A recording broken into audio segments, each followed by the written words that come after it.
a best-case scenario in Denver. It's the coach. This is Week 1 of the NFL on EA Sports. Coming up, former Viking Case Keenum makes his debut in orange and blue as his Broncos take on the rebuild defense of the Seattle Seahawks. I'll be back at halftime with a look at the other games that are going on. But first, we're off to the Rockies. Standing by, here are Brandon Godden and Charles Davis. Coach, we find ourselves at the foot of the Rockies, Denver, Colorado, for this edition of the NFL on EA Sports. Just a short time ago, sounds loud enough to reverberate across the Rockies. They're ready for football in Denver as the Broncos get set to do battle with the Seattle Seahawks. And hello again, everyone. Brandon Godden alongside Charles Davis. And Charles, we look at this Bronco team, and I don't think from what we saw down on the field before the game there's any doubt they're ready to roll. They pass the eye test, don't they? This team looks fired up and ready to play. Meanwhile, for our visitors, the Seahawks, an early season tilt. And when it's an early season tilt, should be ready to roll. Well, let's face it, the aches and pains haven't really set in yet, and both teams eyeing a really good start to get things going.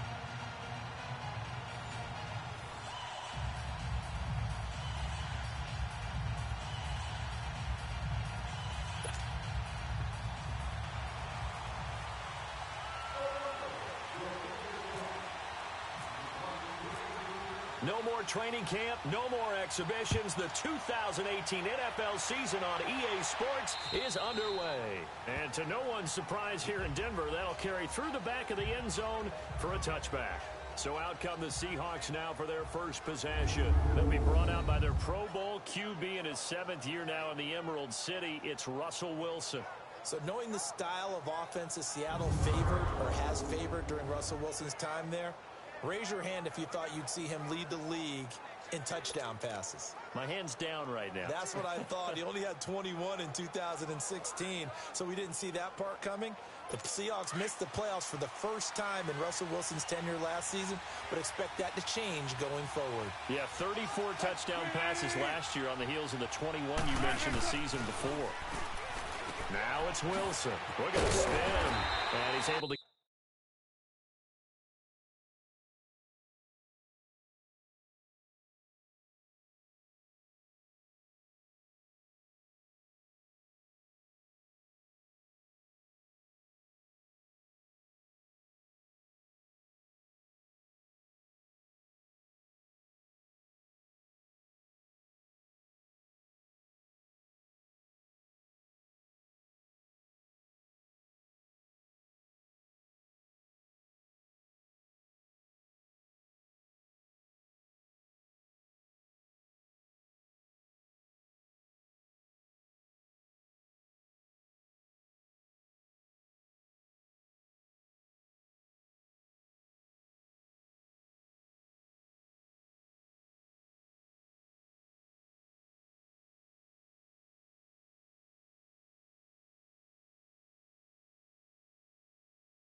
get up here to the 26.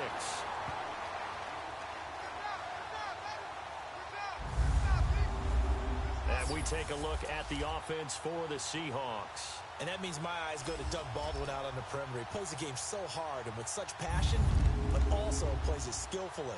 Only one drop last season on his way to another Pro Bowl season. They only got a yard out of that last completion, and that makes this 2nd and 9.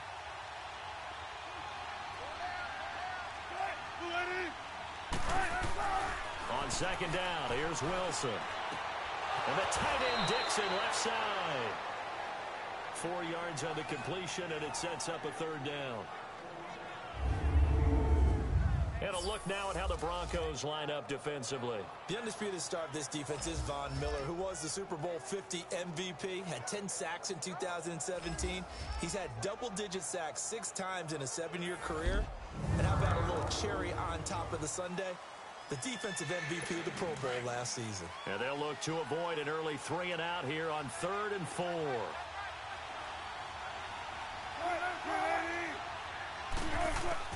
Out of the gun, here's Wilson.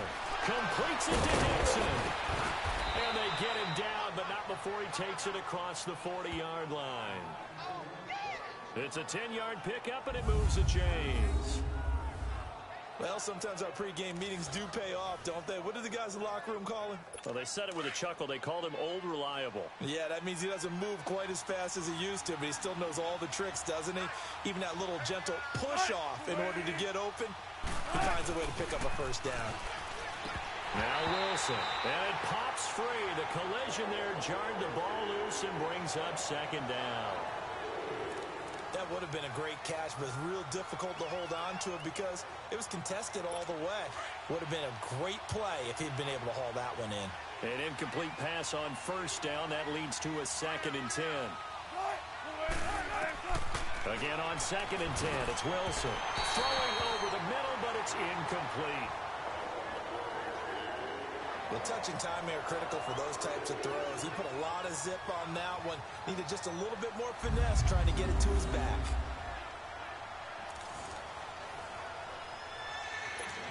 So back-to-back incompletions, and that has him staring at a 3rd and 10.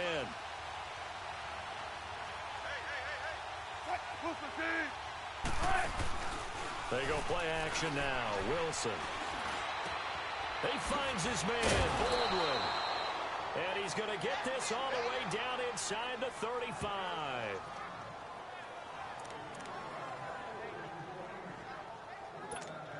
So a 1st and 10 now in Denver territory at the 34.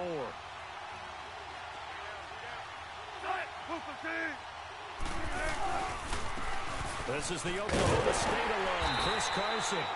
And nothing doing. He's immediately taken down at the line of scrimmage. No gain on the play there. 2nd down.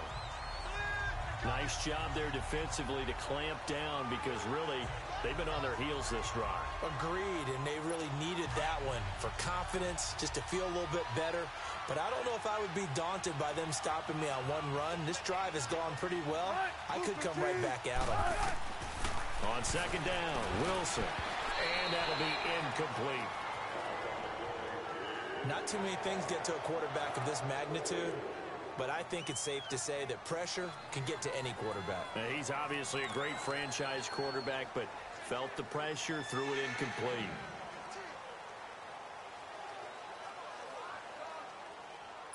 Now they're coming up on play number 8 of this opening drive, but they're looking at a 3rd and long.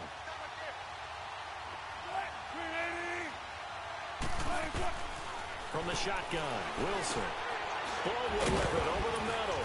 And inside the 20 before he's brought down. And that one good for 16 yards and a first. I don't care who you put on him. He's going to be a handful in one-on-one throws. Yeah, right now, you're right. They're in man-to-man. Maybe need some safety help. I would say that'd be a good idea. Double team him somehow. I'm going to have to make someone else beat me rather than let him shred my defense. First carry for the converted wideout, J.D. McKissick. And forget about finding a lane. He barely had time to look up before he was planted in the backfield.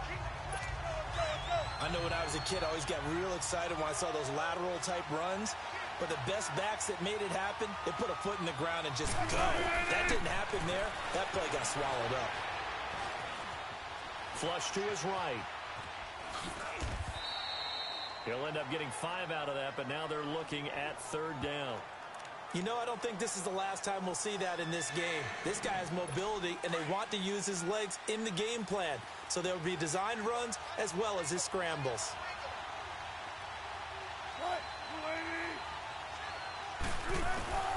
On 3rd down, Wilson into heavy traffic, and it's intercepted. And how about this? It's the other Brandon Marshall that picks it off. And the return goes up to his own 17-yard line. Certainly not how they envisioned ending their opening drive here in the first quarter. Too many ones in this play. First quarter, first drive, first interception thrown. And that last one, that hurts.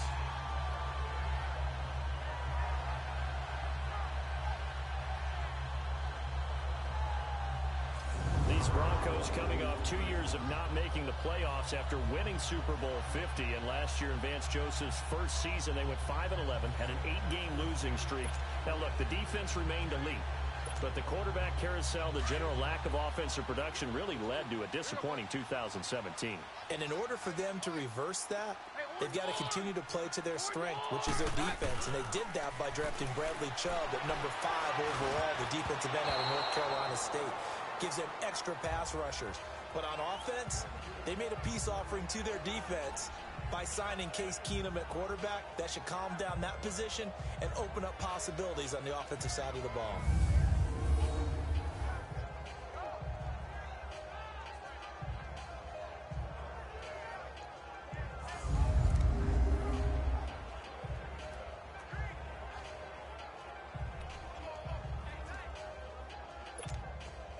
So now 2nd and 10 after the incompletion on first down.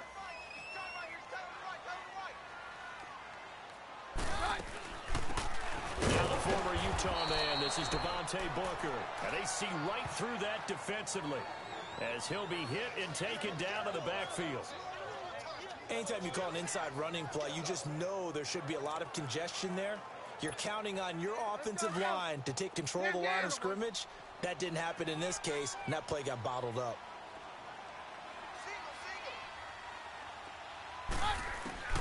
Third and long, it's Keenum.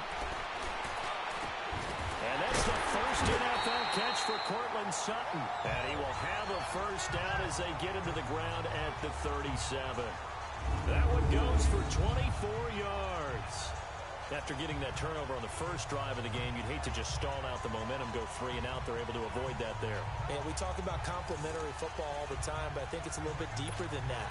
Defense went out, forced a turnover, gave the ball to the offense. It's now the offense's responsibility to pay that off for them, to show respect to them. Hey, you guys got the turnover? We appreciate it. They want to continue their drive. And he's got it up over the 40 to the 41. He was a second-round pick. Many scouts thought he could have gone higher than that. And I was one of them. Even though I don't scout for any particular team, I had a first-round grade on him. And frankly, I'm surprised he lasted to the second round. They got a steal with this player. And you take a look at this draft class from a season ago. Really, it grades out as a pretty darn good class. So you have to give a lot of credit to the entire scouting organization. General manager, personnel department, college scouts, it all came together. They evaluated it very well and got a nice payoff. It's a lot of contact going on there, and in the end, unable to keep 2 hands on the football and bring it into his body. Everything looked pretty good until the finish. So after the second down incompletion, they'll come up now against a 3rd and 6.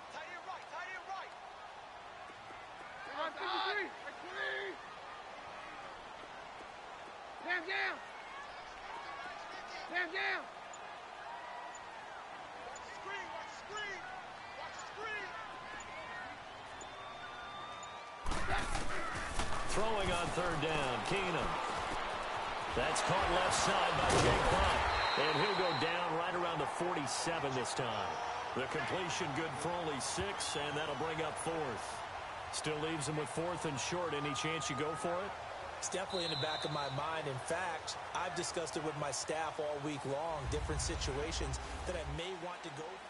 Back alongside Charles Davis, I'm Brandon Gaudin. It's Bronco football to begin quarter number 2. They are, however, facing a 4th down situation.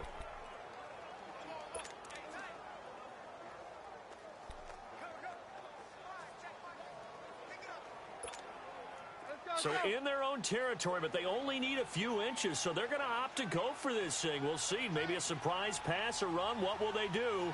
We're about to find out. 4th down. Look at this, a tight end carry. Oh, and I think he went backward. He did. Boy, a curious decision to go for it. Doesn't pan out, and that will force a turnover on downs. So they give it up just on their side of midfield. And, yeah, I mean, a surprising decision there to go for that. Must have a lot of confidence in his defense. Must feel like, hey, we're in great shape here because our defense can hold them because they're really outside of field goal range now. Right? The opposite team. So if you hold them here, you haven't given up any points. You may give up a punt and you're pinned down a little bit, but must have thought it was an okay spot to go for it and decided to be aggressive. The Seahawks were the most penalized team in the NFL last year, more than 9 a game, and now they've got 1st and 15.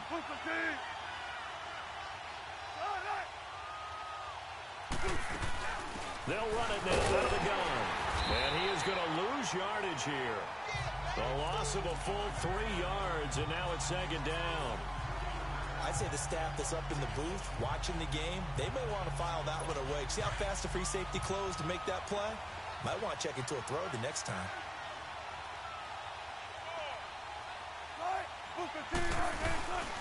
They'll go again with McKissick, and he got blown up. Losing yardage on the play back at the 44. It's a loss of 2, now 3rd down. Some of these play calls, I think they're a little conservative. Well, you know me, because it's easy to sit up in this booth, right, and make all the calls and think I'm going to be correct. But I would like to see them open things up, because otherwise this defense is going to gang up on the run and shut them down. Play action. Now Wilson. And that's complete to Marshall on the crossing route. And he's going to get this all the way down inside the 35. They convert on 3rd with a gain of 22. I'm sorry, but it's almost unfair. I mean, Brandon Marshall can make so many plays, but even when you think he's covered, he's not. No, he's really not. He uncovers and makes a play on you and picks up good yardage in doing so.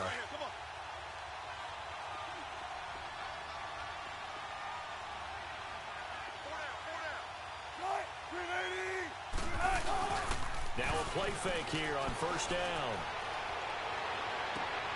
His throw caught at about the 5. And they do get him down, but not before he reaches the 4-yard line. Give him 30 yards there. There will always be a place for methodically marching the ball downfield. But when you can pick it up in big chunks and strike like that, have it. There's Baldwin. Touchdown, Seattle. Doug Baldwin from 4 yards out. And the Seahawks are able to strike for 6. On those slants, everything happens so quickly. What makes it work? The timing between the passer and the receiver. In this case, a slant route ordinarily is probably about 3 steps before you go on the slant. In this amount of time, I think it was a 2-step deal. Boom, put his foot in the ground and got inside for the pass. Got inside for the pass, got inside for the catch and the score. This offense trots back out there now, and as they do, Charles, one thing to point out that we saw a second ago are some of the new rules in the NFL this year regarding kickoffs. Yeah, nowadays, the kickoff team, no more running starts. Remember that when you got to circle a guy around, and here he goes? No more. You have to start, close to the ball. And when it's kicked, then you get to take off and go, so you can't build up your speed that way. Also, when you're returning it, remember those wedges that we used to say where guys would form together, 2 or 3 guys?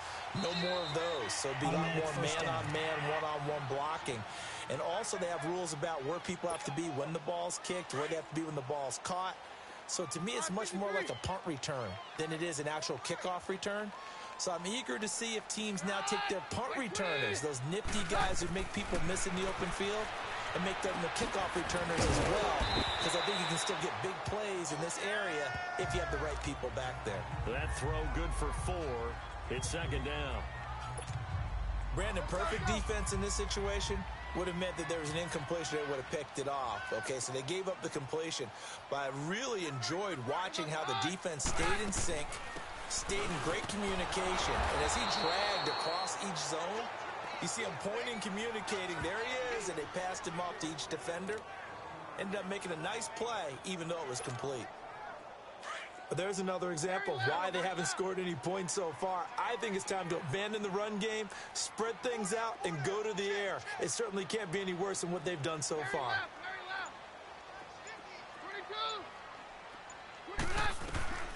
Throwing is Keenum on 3rd down. He's got a man It's Sutton that's complete. And he's going to get this down to the 35-yard line. A good pickup there at 22.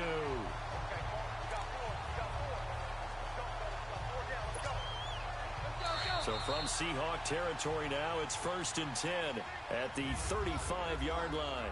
2 minutes remain here in the first half. Back to Denver right after this.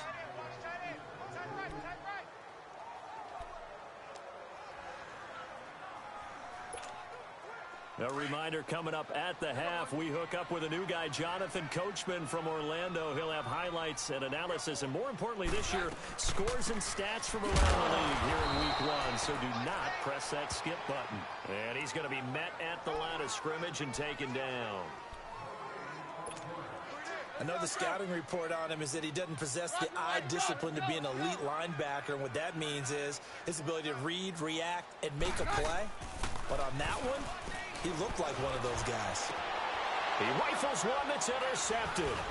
Picked off by the Pro Bowl safety Cam Chancellor. And they are going to take over right there at the 22-yard line. Well, the Seahawks heading out here on offense. Let's talk about last year. One to forget, Charles, in the Pacific Northwest. 7-9, a seat on the couch in January for these players, and that broke a streak of 5 straight seasons of double-digit victories on a playoff berth. And I think they lost their identity a little bit along the way. On offense, they've always been a run-first team, established a line of scrimmage, and bludgeon.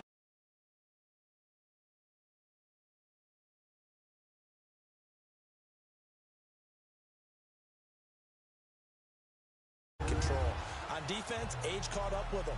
The Legion of Boom, no longer the same, and many of those guys will not be with the team in 2018. They will be starting over, but they have a smile on their face. I think this is a challenge that their head coach Pete Carroll relishes, and they look forward to being the underdog in the NFC West.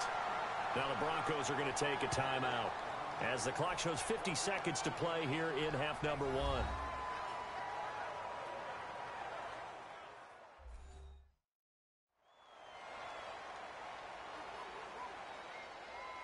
So the defense had a chance to catch their breath, and now they're back out and ready. The Seahawks on 3rd down. They've been near perfect, 4 for 5 to this point. This is 3rd and 17. They'll run it now out of the gun. And a short gain across the 15 to the 17-yard line. And now the Broncos will burn another timeout here, as the clock stops here with 46 seconds remaining in the first half. On 4th down, ready to punt, Michael Dixon. Carlos Henderson is deep for Denver. He steps into this one, and this is a rocket. And that one hits a little too close to the goal line, and it continues into the end zone for a touchback. Here's the Denver offense now as they get set to take over here. And what do you think goes on here in this situation? If you got the football, you're trailing, you're back in your own territory with just a little time. Do you try something? You're thinking about jump-starting your team, right? You just mentioned it. They're down. They're trying to get back into the game. But you got to figure, if something goes wrong, you may have put yourself in a spot where you may not be able to come back in the second half. Managing risk, this is a big decision here.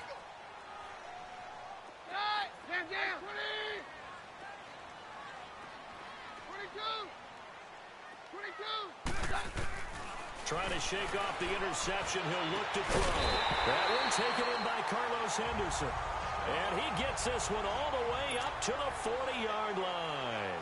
A good pick up there of 20 yards.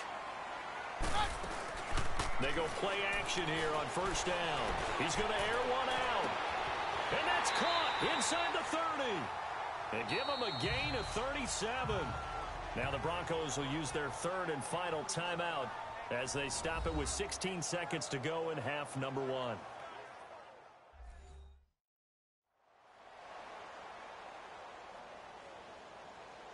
And welcome back. The offensive unit, they took the timeout. And now they get set to line up as we resume action.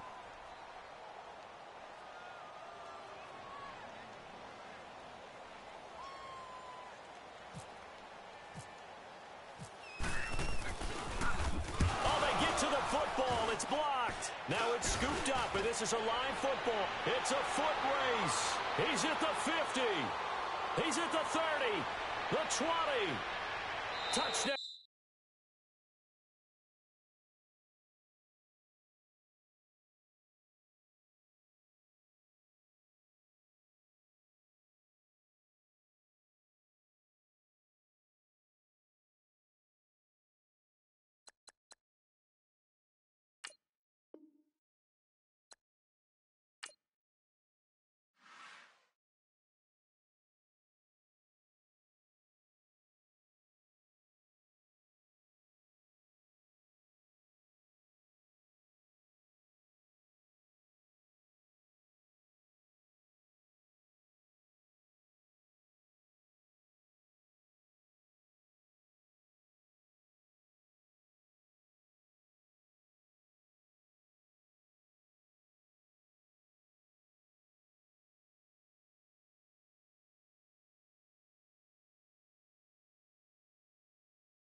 All right, much appreciated, Coach, as we welcome all of you to our exclusive coverage of the National Football League on EA Sports.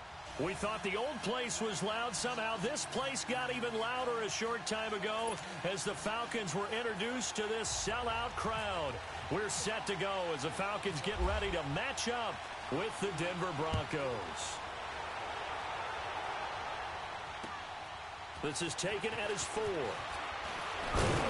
And he'll make it across the 20 as his guys will set up shop at the 23-yard line.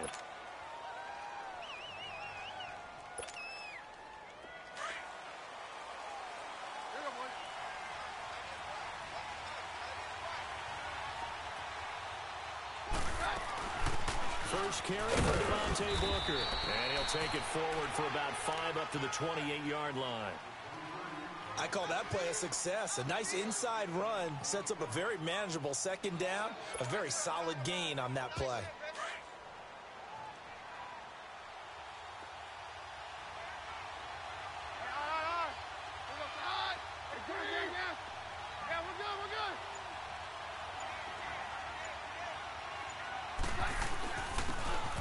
And they'll try the ground game here with the running back.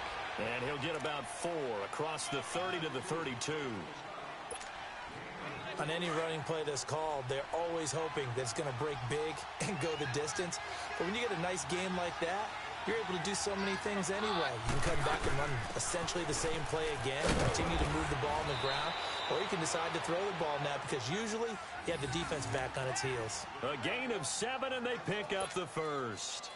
Defense had a chance to get off the field here on the opening drive, couldn't do it. I know that we go into these meetings with coaches, and sometimes maybe we can get, a little bit numb because they're always going to talk about how important third down is, aren't they? Offense and defense. In this case, one capitalized, and the other, as you said, had a chance to get off the field and didn't get it done.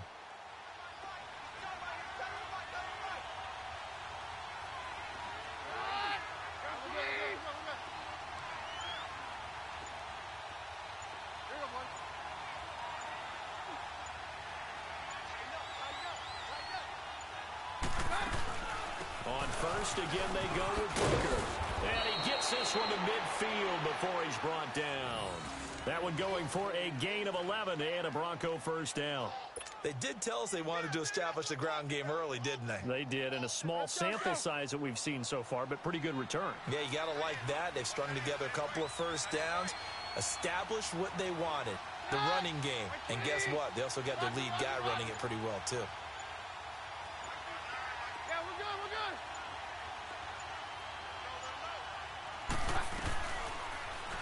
On first down, they go option to the right. And he'll avoid the tackle there with a slide. They get 10 more there, and I believe that'll be enough for another first down. It will. Well, partner, for a few years there, we thought this read option play was going to take over the whole NFL. It seemed like everyone was using it. But it has been scaled back considerably in the last few seasons, mainly because people are worried about their quarterbacks getting hit. But when you call it at the right time and you use it properly, you see the type of gains you can get. A nice chunk of yardage there by the quarterback. Here's Keenum. He couldn't quite hold it. Got hit. Ball pops out. Incomplete. Anytime a defense can sit back in a zone like that, it tends to create a lot of congestion in the middle of the field. Makes it very hard to slot one in. Looked like I-4 at rush hour in your hometown of Orlando, Florida. An absolute mess. He's going to wind up and air it out. Oh, he almost had it for the pick. A great chance there for the interception in the end zone. Instead, third down.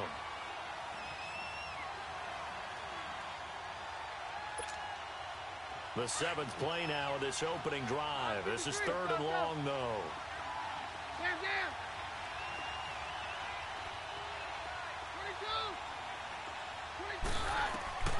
From the gun, it's Keenum.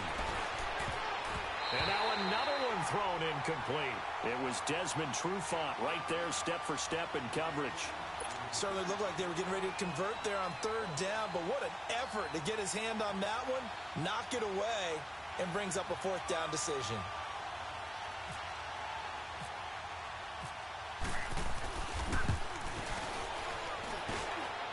And this is good. good from 57 yards out. That was bombs away right there. These kickers now, it's like we take them for granted. Kicks like that used to be such a big deal, and now you just expect them to make it. Yeah, you're exactly right, and we shouldn't take them for granted, but I have a theory about it. You want to hear it? Yep. They are more athletic now than ever before. Talk about kickers. Trace their backgrounds, trace their histories. You'll find that they were big-time athletes all along, but their kicking was so prevalent that we made them specialists. Well, and now those 50-plus yarders seem easy for some reason.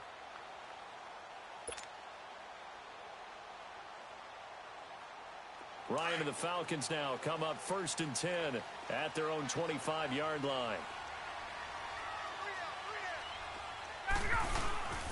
A fake to Freeman. Now it's Ryan.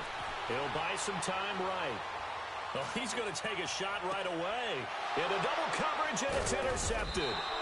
It's Chris Harris with a pick. And they take possession of the football and have it at the 36-yard line. Well, they didn't exactly show patience there, did they? Just down a score, they come out firing right away and compound things by throwing an interception. They put their defense in a really tough spot. And on the ground they go with a running back.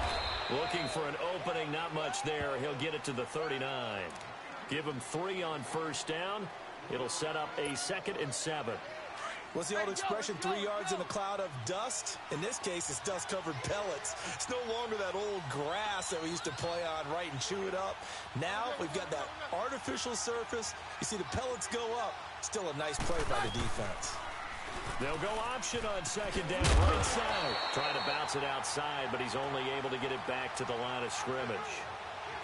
Call it no gain on the keeper, and it's going to bring up a 3rd down.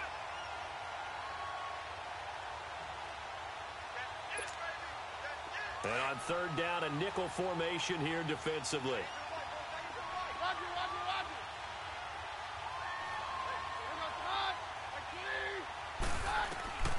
A shotgun snap for Keenum. And that's going to be knocked away and incomplete. And with it, time has expired on the 1st quarter.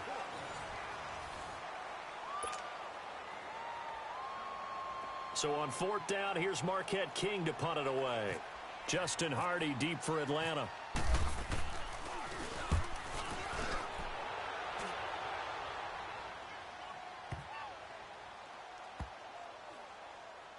And did they keep it in? They did. They kept it in. It's down close to the goal line at the 1-yard line. Atlanta now coming out on the field. And last time, 1-play interception. So this offense, they should be fresh. That's a good way of putting it. And I can't wait to see what they decide to do with play calling. Because a 1-play drive where you throw an interception, a lot of people think the very next time out, run the football, don't give them a chance. Maybe play action? I think maybe you go play action, show your quarterback, get a little confidence in him, and let him fling another one. And a nice gain of 21 yards. I'd have to say that whenever you see a good post route run, they do not like to let it in without the catch. Hence, that great diving play. Yeah, lay it up there, let him go get it, and he got it. A good pickup there at 22. Not only have they completed a couple on this drive, but they peeled off some pretty good chunks of yardage, too. Absolutely. Great start. 2 nice plays in the pass game. Now can they continue to feed off that? Buying time, and he can't find a receiver, and he's brought down. Derek Wolfe in there to get him for a loss of 5. He was trying to keep his eyes downfield. Nobody came open. He's trying to do everything that he had been taught, right? Every bit of the technique. But if no one's open, there is no technique except make sure you hold on to the ball as you go to the ground when you're getting sacked. And he's going to go down again. Von Miller in there to get him. And this pass rush strong now. That's sacks on back-to-back plays.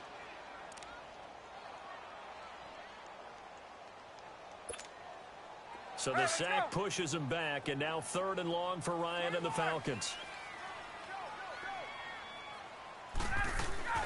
Off the play fake to Freeman. It's Ryan. And the pressure gets to him again. Derek Wolfe in there to get him his 2nd sack now of the afternoon. I'm starting to feel for that quarterback back there. I mean, you know me. Normally, don't have a lot of empathy for the QB, right? In this case, Definitely. He's been on constant duress this entire game. I don't know how he's surviving back there. And to think, there's still a long way to go in this football game. And it's hauled in by Austin Hooper. Fourth down conversion plays, you usually think 1, 2, 3 yards, maybe 10. Not there. What a huge pickup as the Sticks make a drastic shift forward. Now Ryan on first down.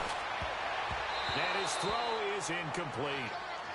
Defensively, Charles, they continue to really limit this offense as far as yardage goes. Yeah, you're exactly right. They've been assignment sound, staying in their lanes, keeping proper leverage, and communicating well, too. So after the incompletion on first, now 2nd and 10.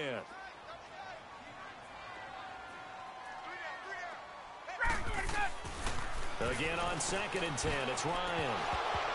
And his throw's going to be incomplete. Seems like this defense, especially the secondary, has really been contesting about every throw in this first half. Remind me of a good half-court defensive basketball team. Every time a pass is thrown, they're right there in good defensive position, able to affect the play. This offense was on the move. Now 2 straight incompletions have them looking at 3rd and 10. Let's go. Play action. Ryan. And he's going to be hit and taken down. Back right around the 48-yard line. Domata-Peko in there to drop him for a 6-yard loss, and that'll lead to a 4th down.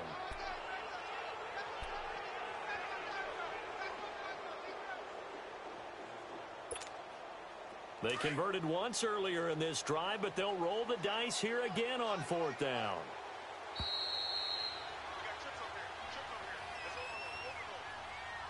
Two minutes to go here in the first half.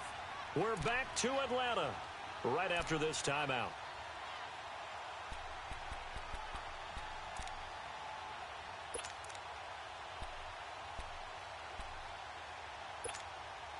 Now the offense not going anywhere. They're staying out there. They've converted once already on this drive. Here they go again on 4th down. Get up! Get up! They'll indeed go for it with Ryan. It's caught. Jones. And he's going to be taken down deep into Bronco territory. Wow, 1st and goal, and defensively all they can do is shake their heads. Not only did they allow the conversion, but a big play as well.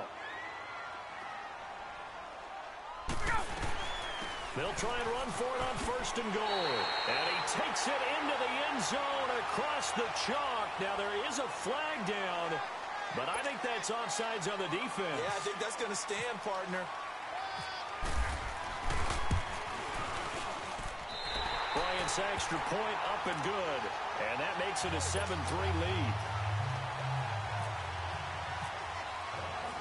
Here's Bosher to kick it away.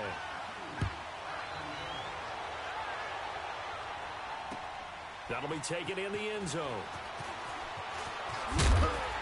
And he'll be brought down at the 23, make it the 24-yard line.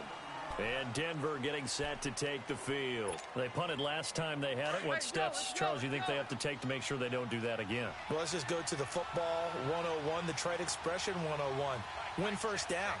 Make 5, 6, 7 yards on 1st down and make it a 2nd and 3, 2nd and manageable. Keep accumulating 1st downs that way. Keep moving the football. You don't want to get behind the sticks because then the defense has the advantage. Throwing to start the drive, but that one incomplete. After the incomplete pass, here now is 2nd and 10.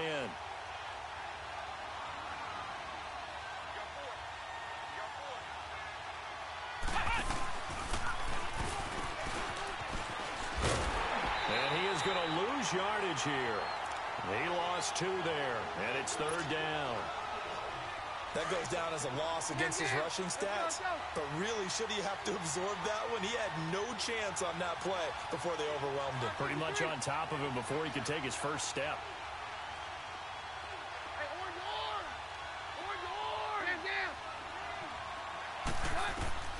After the run, Keenum going to throw. Now that'll be tipped and intercepted.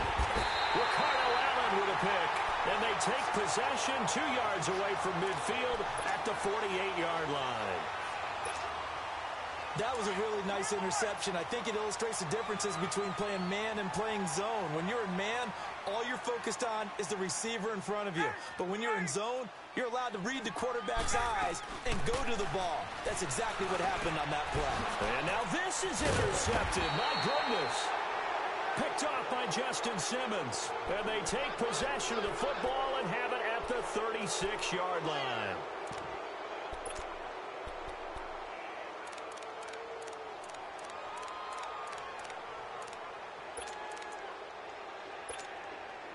Good starting position for the Broncos here as they come up 1st and 10. So they get the INT. Now here's Keenum. Oh, look at Thomas wide open. And he's taken down, but not before getting this across midfield and just shy of the 40. 23 yards on the play. Right after the turnover, they come out throwing. And that means it's a sudden change situation. We used to practice it on defense. Sudden change, get out there, stop the offense. But you typically run out there a little bit unsettled. And then the ball comes out, but this will fortunately wind up out of bounds. He'll get just a yard on the scramble. It's 2nd down. I don't know about you, but I could hear and feel the sigh of relief all the way up here in our booth. That was palpable. The sideline, the friend there. No doubt about it. The ball goes over the sideline, able to retain possession, no turnover. I know his coaches are screaming, just hang on to the ball, man. And they'll lose a yard that time, and that's going to lead to a 3rd down. They'll fake the give. Now Keenum. And he's going to go out of bounds, taking it down inside the 25. He's got his first catch here before halftime, and it goes for a 1st down.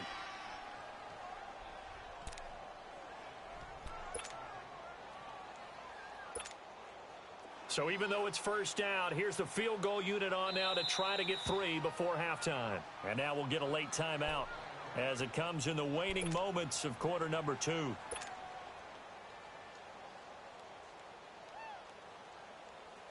So out comes the field goal team now for the 2nd time here today. He connected on his first, this from 41. And McManus able to put it through. And they'll get it back within a point at 7-6.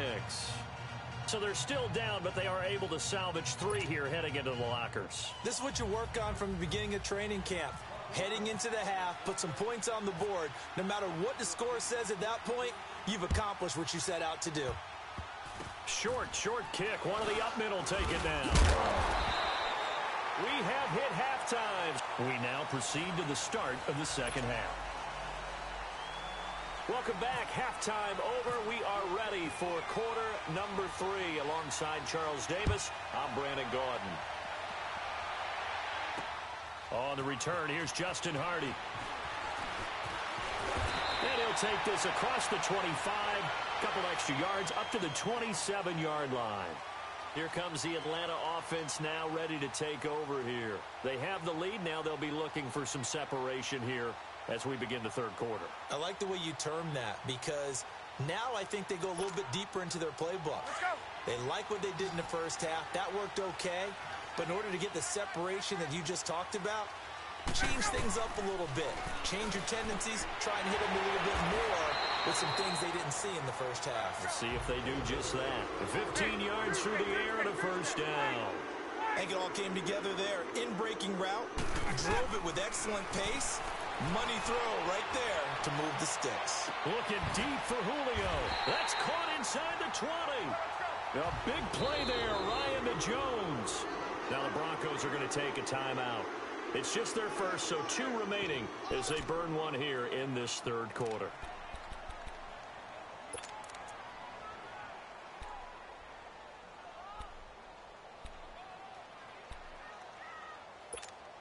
Let's go.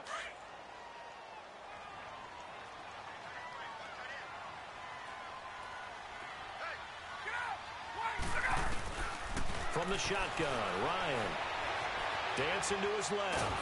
And he can't get rid of it. He's taken down. Shane Ray in there to get him for a loss of 5. The amount of sacks that they've absorbed in this game is absolutely extraordinary. Let's just face it. This offensive line, flat out, cannot handle this pass rush. It's been demonstrated time and time again. Over the middle, and it's incomplete. A second down pass play there, but it's incomplete.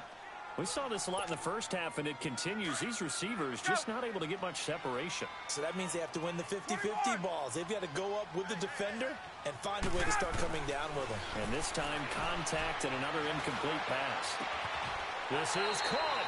They're able to convert on third down, and that sets up a 1st and goal. The goal for any offense versus a zone defense, find the holes where guys are available and put the ball on the receiver before any defender can step up and fill it. They did it well there. Perfectly executed crossing route. And this will result in him losing yardage. Back to the 3. That's going to go as a loss of a yard, and it'll be 2nd down. I saw Von Miller in college at Texas A&M, and all I kept hearing about was his speed off the edge to the quarterback. But what impressed me, his balance and his ability to take on block. And he's got his star receiver. It's Jones for the Falcon touchdown. Julio Jones from 3 yards out. And the Falcons will add on to their lead. Bryant tacks on the extra point, and the lead is up to 8.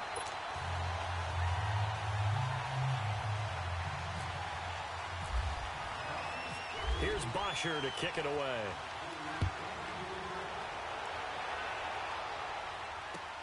That's fielded in the end zone.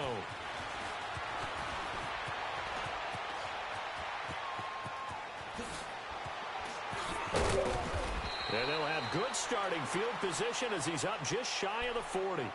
So now a look at the Broncos as they head back out there for their first possession of the second half. They're down in this game. A chance for the offense, though, to put something on the board, get some momentum here at half 2. Try and get things kick-started for them.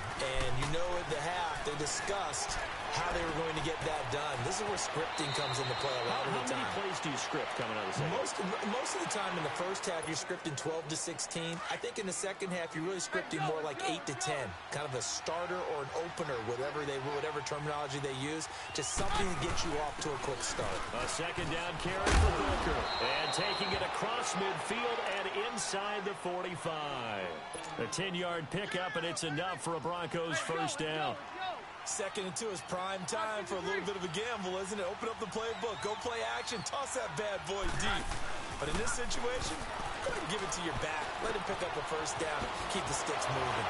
And it's a short one here, complete to his tight end. And he's going to be out of bounds down around the 35-yard line. Give him 9 there on the first down completion. So much goes into a successful play, doesn't it? How about that play action there, freezing the defense just enough to bring the tight end free downfield for the completion.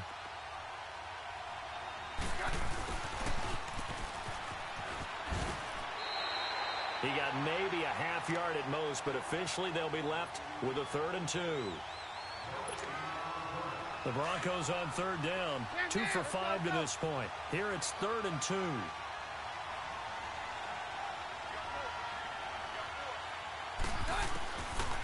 Shotgun snap for Keenum. Got a man. He finds Sanders. He's got a first down and much more inside the 20. And down to the 16-yard line. That his first catch so far. They've held him under wraps, but he's got a first down there. Took till the second half, but finally a red zone opportunity here. They come up 1st and 10 at the 16. And he'll take this one down near the 15. Just a yard on the pickup there, and it'll bring up a 2nd and 9. Well, that call makes sense because they've been throwing it well on this drive, and once again they show passing formation, showing the shotgun. Then they ran out of it. That's a nice play by them defensively, though, to hold it to a short game. Back now here on EA Sports. It's the Broncos trailing, but they do have possession of the football as we begin quarter number 4.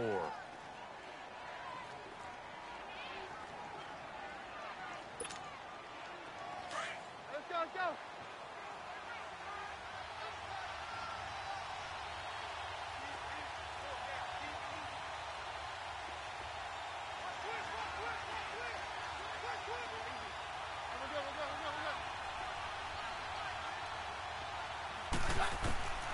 Keenum to throw on 2nd down. His throw caught right around the 6. And all the way down inside the 5 to the 4. Keenum to Sanders for the Denver first down. First and goal, a touchdown and a 2-point conversion here are musts.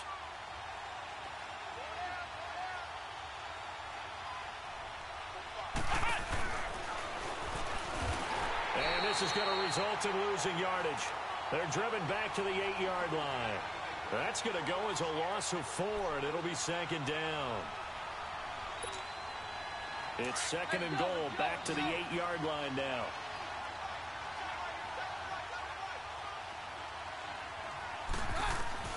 Now this time, Keenum will throw. And this one's incomplete.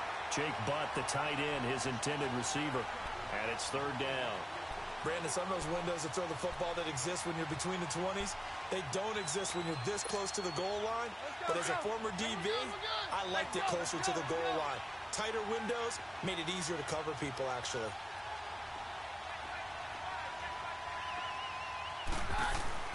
Keenum now on third and goal. And it's incomplete. Both players had a shot at that one. Neither can get it, and it brings up fourth down. Not only was the call spot on, how about the execution of that defense right there? The zone was absolutely locked up tight. He was trying to force it in there on third down. But if there's a time to force it, he felt like he needed to make a play, right? Yeah, exactly right. Third down, you got to try and find something. There's nothing available there for him. So an interesting call there to take the 3. I mean, I guess they're thinking that their hands were tied, but, you know, fourth quarter, that field goal might not help them that much in the end. Yeah, eventually they're going to need the touchdown. The thinking must have been they didn't feel confident about picking it up there, hoping maybe on defense they can get better field position, get a turnover, get a better play, and then they'll have a chance to attack the end zone. Ryan will bring the Falcons up now, first and 10 at their 25-yard line. The drive will start with a carry by Devontae Freeman. And he'll fight forward to about the 27-yard line. Give him a couple on the carry there, second and 8. Brandon, you know how many times we've done games, and at the start of the fourth quarter, we see both teams hold up the 4 fingers, fourth quarter is ours. Well, how about this drive? You saw the 4 fingers for 4-minute offense, and this offensive line has really hunkered down and established themselves. Now, this is where they say, put the game on our shoulders, we'll lead the way, right? No doubt about it, and let me tell you, if you're a running back, all you want to do is get behind those big fellas, have a little vision, and find some space. And a solid way to do that on the first play of the drive there. Flushed out right. He's airing it out for Sanu. This is taken in. It's complete. And he's taken down right at the 45-yard line.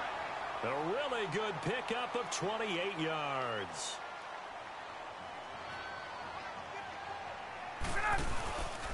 Off the play fake. Here's Ryan. There he goes inside the 30. Man open. That's Calvin Ridley. And finally marked down at the 23. A good pickup there at 22. These guys are running offense like you drive. The pedal is down, stomped down. How about that? Back-to-back completions. They are rolling. So much for being conservative and running that football.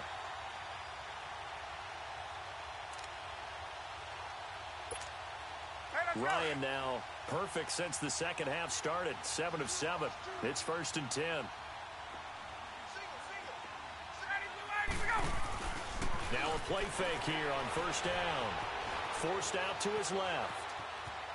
Oh, no, he lost the football. But this will get out of bounds, so possession will stay the same. He'll wind up getting right about 4 there on the scramble, and it's second down.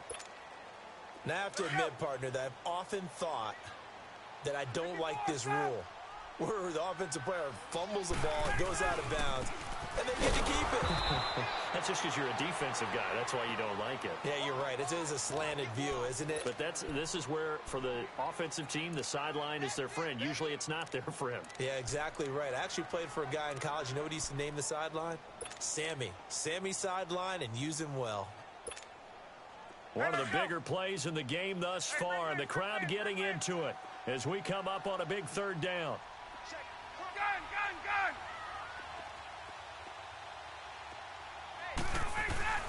Ryan.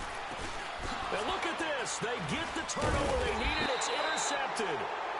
Picked off by Will Parks. And a big turnover there as his guys will get the football back.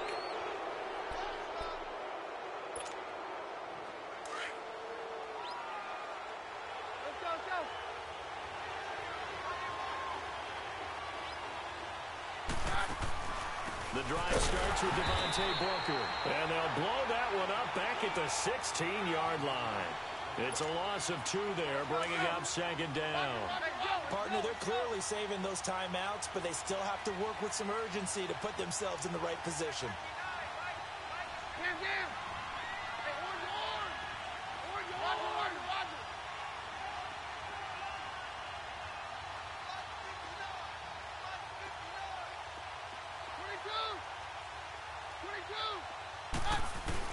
Back to throw.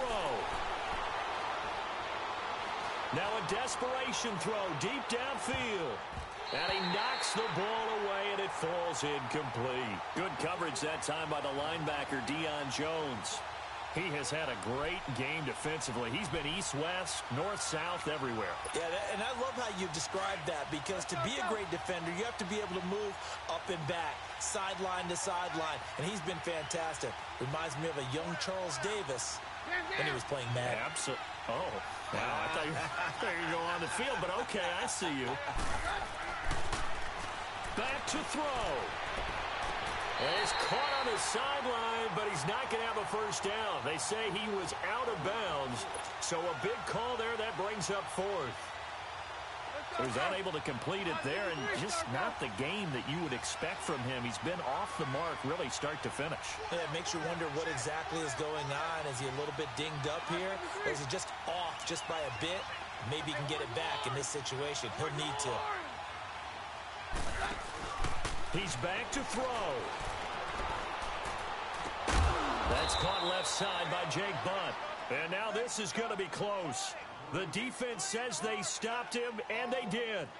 Everyone gears up for 3rd down, talks about the importance of it. But 4th down, that's truly the moment of truth play, isn't it? Everything's dialed up a little bit more. And, it's such a momentum play, isn't it? Absolutely, because it can flip either way depending on who converts on 4th down. And he gets it inside the 10 to the 9. A big game there, and that should certainly be enough to put this one in the win column. It's 1st and goal, and a late touchdown at this stage could officially salt this one away. They'll try and run for it on 1st and goal. And he's across for the touchdown. And in the final minute, that should just about seal it. And that touchdown should make you feel comfortable. But do you really feel like it's totally over yet? Not totally, but I think you're pretty much there. Yeah, you still got to make sure you stay with it, do all the right things down the stretch, especially on defense. But that touchdown there, you've got to feel good about your chances.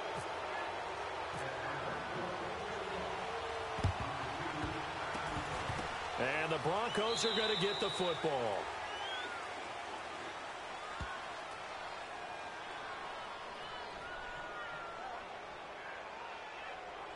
Well, they were a little too excited to get the football, touched it before it went 10 yards. And that's so difficult, isn't it? Because sometimes it can just take a bad hop and veer into your lane or into your body. In this case, though, they touched it before 10. Illegal touching is the call. They go play action here on 1st down. And it pops free. The collision there jarred the ball loose and brings up 2nd down. We have not seen a whole lot of wide-open receivers. Everything seemingly has been contested. And that's another nice job there to force an incompletion. They've been very cohesive, knowing each other's moves all game long, and they've been on the spot just about every time. And they've held them in check on the scoreboard. Here's Keenum. He's going to let it fly. And it's knocked away and incomplete. Solid coverage on the play by Devondre Campbell. This defense was definitely alert to the possibility of the deep ball, and they were more than ready for it. They've got the lead, 4th quarter. Maybe can expect more passes like that downfield. Throwing now is Keenum. Now a desperation throw. And this is intercepted, and that should do it. Picked up by Deion Jones, the linebacker. And a big turnover there as his guys will get the football back. obviously disappointing, but you had to go for broke here, down 2 scores. So that forced you to make some throws you definitely wouldn't want to make. And I think this interception is going to pretty much write an end to this one.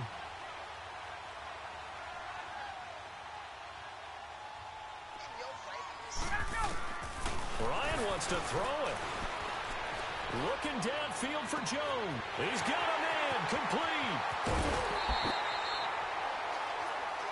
And Charles, I think when the schedule comes out, all teams, no matter where they're predicted to finish, talk about protecting your home.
Coach, we find ourselves at the foot of the Rockies, Denver, Colorado, for this edition of the NFL on EA Sports. A moment ago, through a shower of pyrotechnics, it was the hometown Broncos taking the field as they get set to do battle with the Kansas City Chiefs.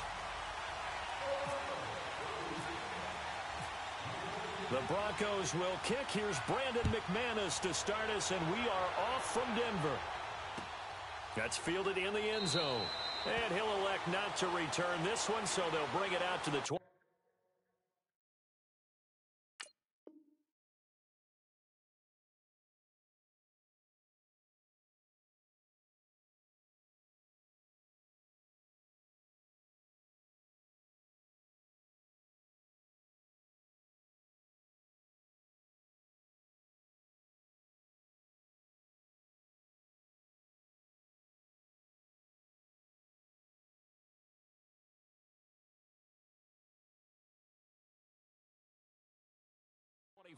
On the touchback.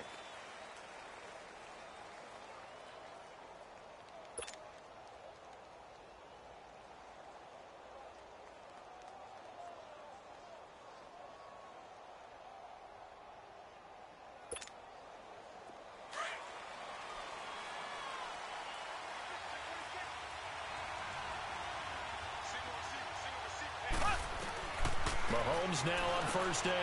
Into heavy traffic, and it's intercepted. It's Chris Harris with a pick. And his guys will take over at the 25-yard line. The tight end Kelsey was the intended target.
A best-case scenario in Denver. It's the coach. This is week 1 of the NFL on EA Sports. Coming up, former Viking Case Keenum makes his debut in orange and blue as his Broncos take on the rebuild defense of the Seattle Seahawks.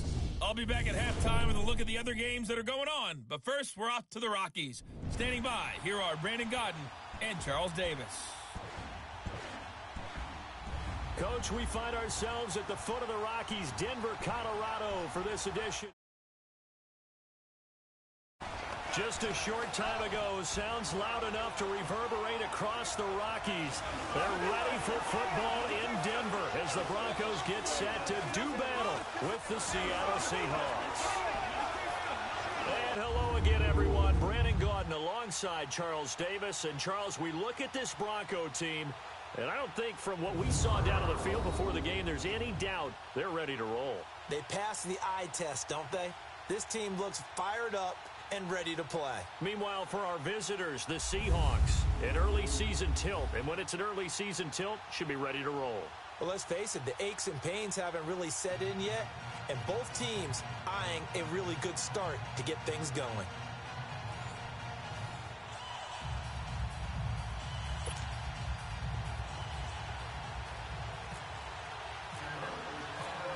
No more training camp, no more exhibitions. The 2018 NFL season on EA Sports is underway. This one fielded at the 5. And he'll take this across the 25, couple extra yards up to the 27-yard line. So out come the Seahawks now for their first possession. They'll be brought out by their Pro Bowl QB in his 7th year now in the Emerald City. It's Russell Wilson. So knowing the style of offense that Seattle favored or has favored during Russell Wilson's time there, raise your hand if you thought you'd see him lead the league in touchdown passes. My hand's down right now. That's what I thought. He only had 21 in 2016, so we didn't see that part coming. The Seahawks missed the playoffs for the first time in Russell Wilson's tenure last season, but expect that to change going forward. Yeah, 34 touchdown passes last year on the heels of the 21 you mentioned the season before. And he'll take this up near the 35, maybe the 34. 7 yards on the pickup there, and it'll leave him with a 2nd and 3. You often say that sort of opens the playbook now, 2nd and short. What do you think, early shot here? I like where you're going. Obviously, we've been together for a while because you know me. I want to take that shot early and loosen things up. Play action. Now Wilson. Rush coming, and he's taken down. Brandon, if I'm an offensive coordinator and I see an all-out rush like that, I file it away because I'm going to use their aggressiveness against them as this game goes on. I'm going to hit them with a screen soon.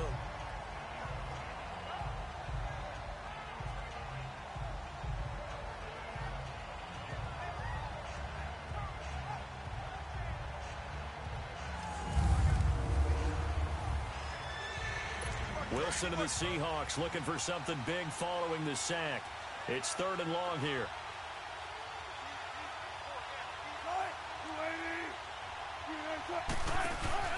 They go play action now. Wilson.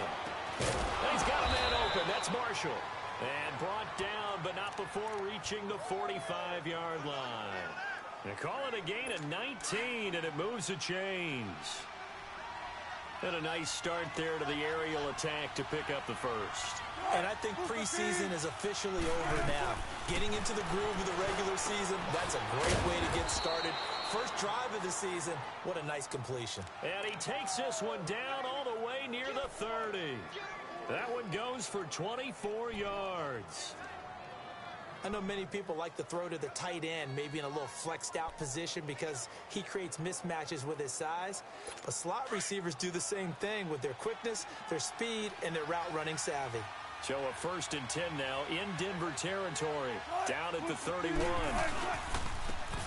They run it with Carson. He winds up getting only a couple there, down to the 29. Here's the offense. Certainly some threats on this offense, and one of them that they target is Doug Baldwin. Not only does he do a nice job catching the ball downfield, he's also a tremendous blocker that helps unleash the running game.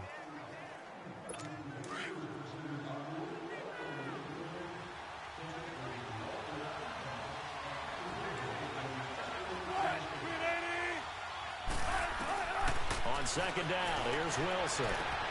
That is caught inside the 5. And he is in for the Seattle touchdown. Tyler Lockett, 29 yards. And the Seahawks take the ball down the field and score on their opening drive. Excellent start there. First drive of the season. Big-time success putting it in the end zone. And remember, that was done without any real map of how to do it. In other words, the deeper you get into the season, you get game film to work off of, tendencies to work off of. The first drive of the season, things can be entirely different than what you've seen in the past. It's a really good job of execution by them. So here are the Broncos now for their opening drive. It'll be Case Keenum leading the charge, making his first start in a Bronco uniform here in this one. At the 2018 draft, when the Broncos number came up at 5, plenty of chatter that they might take a quarterback right there. Remember, Josh Allen was still on the board. Josh Rosen was still on the board. Well, the Broncos made a commitment to Case Keenum in free agency, and they're living up to it. Did not take a quarterback in that slot. Going to ride with their new number 4, Case Keenum. It's a gain of 9 yards, and that'll make it second and short. That last catch short of the marker by just a yard leaves him with a very manageable 2nd and 1.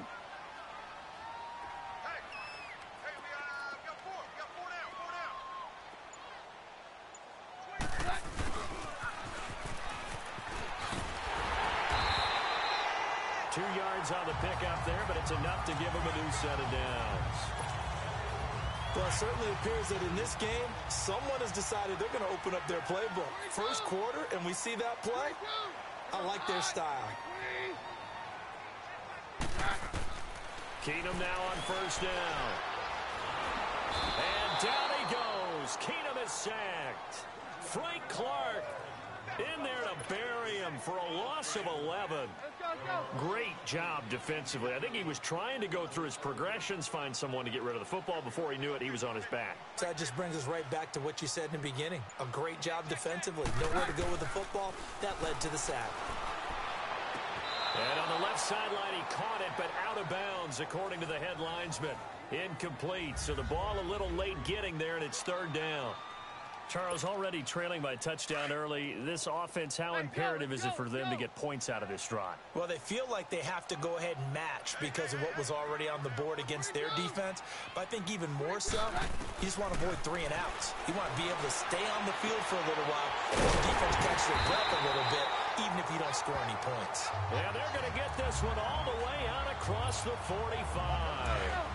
They convert on 3rd with a gain of 22. What I love about watching the passing game nowadays is that the one-dimensional receiver is really starting to leave the game. You've got to be able to do it all. Of course, you got to run fast. Of course, you got to catch the ball. But route running savvy and toughness, there's a premium for all of that now. 12 more yards there and another first down. To me, there's nothing like watching rookie effort in the NFL. So excited to be there. They're going to give you the max on each and every play, aren't they? Well, he proved himself on that catch, that's for sure. I think he may have proved himself to the point where he's going to get a second here. So from Seahawk territory now, it's 1st and 10 at the 41. Now a play fake, and it's Keenum. And he fires one that's intercepted. Picked off near the 42, 30, 20, 10. And he's going to score. It's a Seahawk touchdown. We thought this defense would be opportunistic, and they were. Here you're already up. Now you got a 2-touchdown lead. I tell you, going out there on defense, did they have a little bit of extra momentum with a score already on the board? Oh, without a doubt. That already felt good to them. They took it and used it and obviously put up another one. But here's the thing now. Some defense coordinators... Back here with Charles Davis, I'm Brandon Gaudin. We've had the kickoff to begin the first quarter. Now it's time for the second quarter kickoff, as we'll see one following the score on the final play before break. And a good effort on the return there. Gets him across the 30 to the 33-yard line. Now on the return here, we've got an injured player down there. Hate to see this. Week 1 of the season. We'll be back.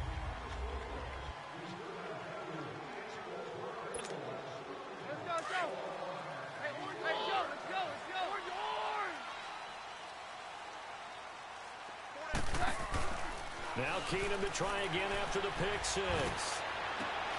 And it's incomplete. Took a shot, couldn't connect.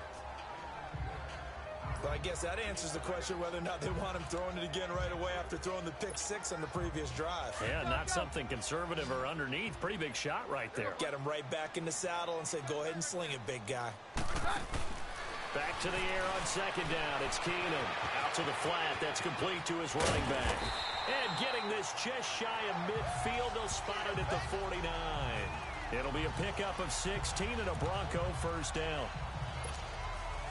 We can talk all we want about football being a game of strength and brawn. It's also a game of mismatches, and they're trying to create one there, getting it to their back out of the backfield to make a bigger play. As we often say, get it to him in space, let him use his leg. Yeah, if he can get a matchup against a linebacker or maybe a defense. He rifles one that's intercepted. Picked up by the all-pro free safety, Earl Thomas. And the return stops at the 39-yard line. The good old cover three defense, partner. When you start playing football as a safety, that's the first thing you're taught. Middle of the field, be as deep as the deepest receiver in any zone, and break on the football when it's thrown and pick it off, just as we saw there. And we'll run it. It's McKissick. He'll get about 3 as he's brought down right around the 42.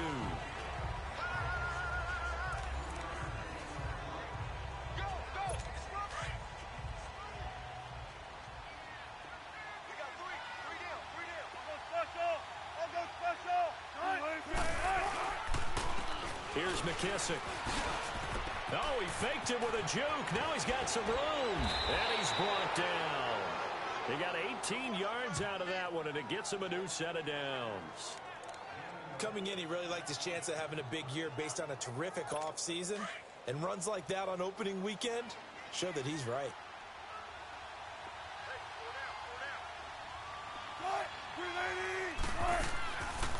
They'll run it now out of the gun. And he got blown up. Losing yardage on the play back at the 44. It's a loss of 4 there, bringing up second down. But we just saw a great example of what we talked about with his coach prior to the game. He's definitely one of the better linebackers at reading a play and flowing to make the stop before it turns into something big.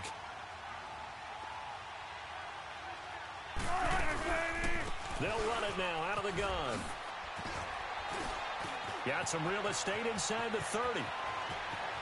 And all the way in, touchdown Seattle. J.D. McKissick, 44 yards. And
a best-case scenario in Denver. It's the coach. This is week 1 of the NFL. Coach, we find ourselves at the foot of the Rockies, Denver, Colorado, for this edition of the NFL on EA Sports. Today, it's the opener of a new NFL season between the Seattle Seahawks and the Denver Broncos. No more training camp, no more exhibitions. The 2018 NFL season on EA Sports is underway.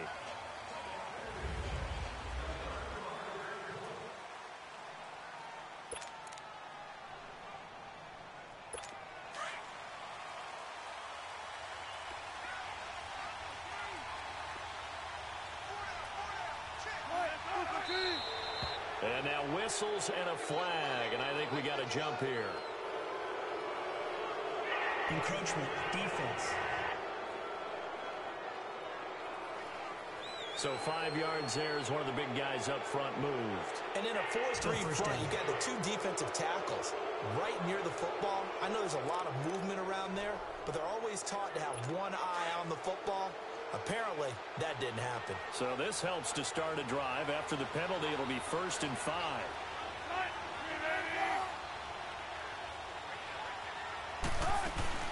They'll run it now out of the gun.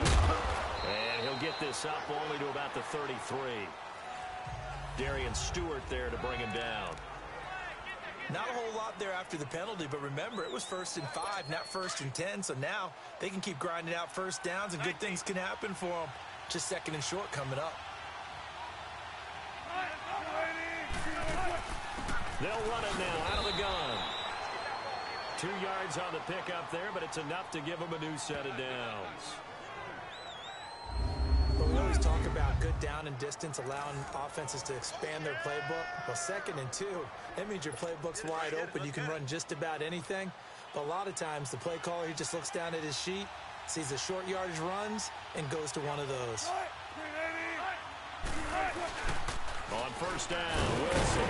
Blitz coming, and down he goes. Von Miller coming on the blitz. He gets him for a loss of 7.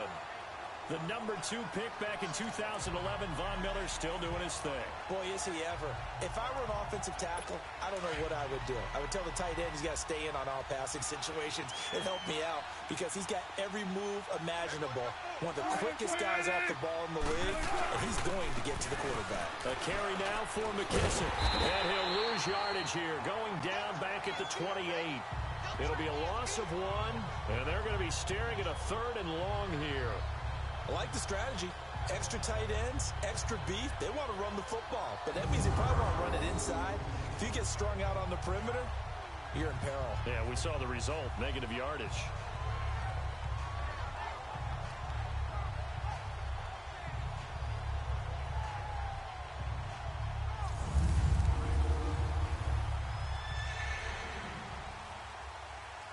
First and 2nd down were a disaster. Both went backwards. Now it's 3rd and 18. They need something big.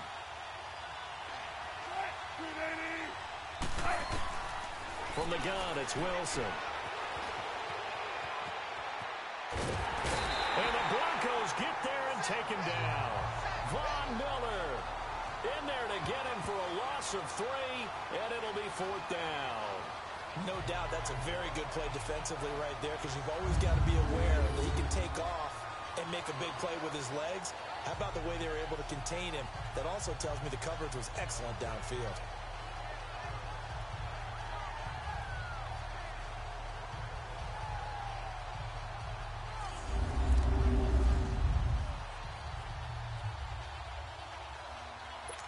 Here's Michael Dixon now to punt.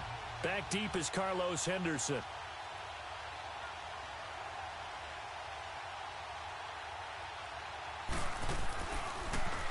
He'll send this one into the mile-high air, and it's a good one. This is taken at the 15. A big kick there. We'll call it 56 yards on the punt. And the Broncos take over. 1st down and 10.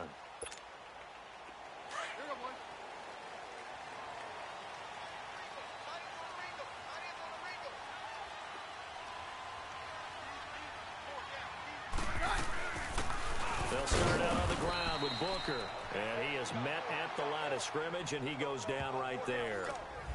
Nazaire Jones there on the tackle.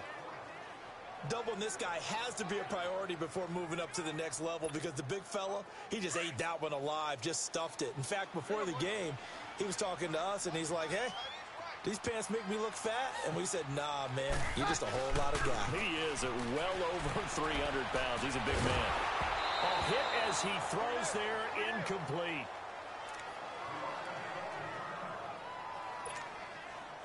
An incomplete pass on 2nd down. That muddles things a little bit here. This is 3rd and 10.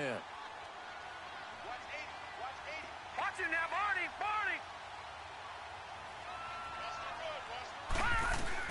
On 3rd down, Lynch. Now the pressure comes and he goes down. Just inside the 10, back at the 9. Frank Clark in there to drop him for a 4-yard loss, and it'll be 4th down. I think you saw the same thing that I did there, partner. Remember, he's their backup quarterback, so the last thing they need is to lose another one right here on the sack. Looks like he's going to be okay, though. Yeah, he looked like he was favoring something in the left leg. Appears to be fine now, but you're right. That O-line, they got to protect it. Now it's Lockett. They'll be hard-pressed to match that one. That a 65-yard punt, and it'll be Seahawk football, 1st and 10. The Seahawks offense now, they get ready to come back onto the field. And on the last go-around, they really couldn't get anything going. They had to punt from deep inside their own territory, which means you're going to lose the field position battle as a general rule. What they're looking for now is a little more consistency. Move the ball. Looking for Lockett, and it's intercepted. Picked off by the all-pro linebacker. It's Von Miller. And it's a tremendous return as they finally get him at about the 10-yard line. And that's a great example of ball skills right there, partner. You and I do a lot of games, and I can't tell you how many guys look to run with the football before they've intercepted it. So that's a nice job of focusing on the task at hand and coming away with the interception.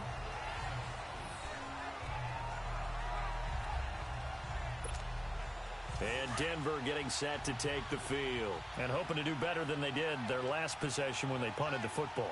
Appeal to the vanity of your offensive line. Tell them that they control your fate. Leverage guys. Win the line of scrimmage. If you do that, you start to win 1st down. You win 2nd down. And guess what? You start accumulating 1st downs. And that's what they need in order to not punt the ball again. They'll wind up losing 3 yards here. And that'll make it 2nd and goal. So 1st down went in the wrong direction. They're at the 13-yard line. Here's 2nd and goal.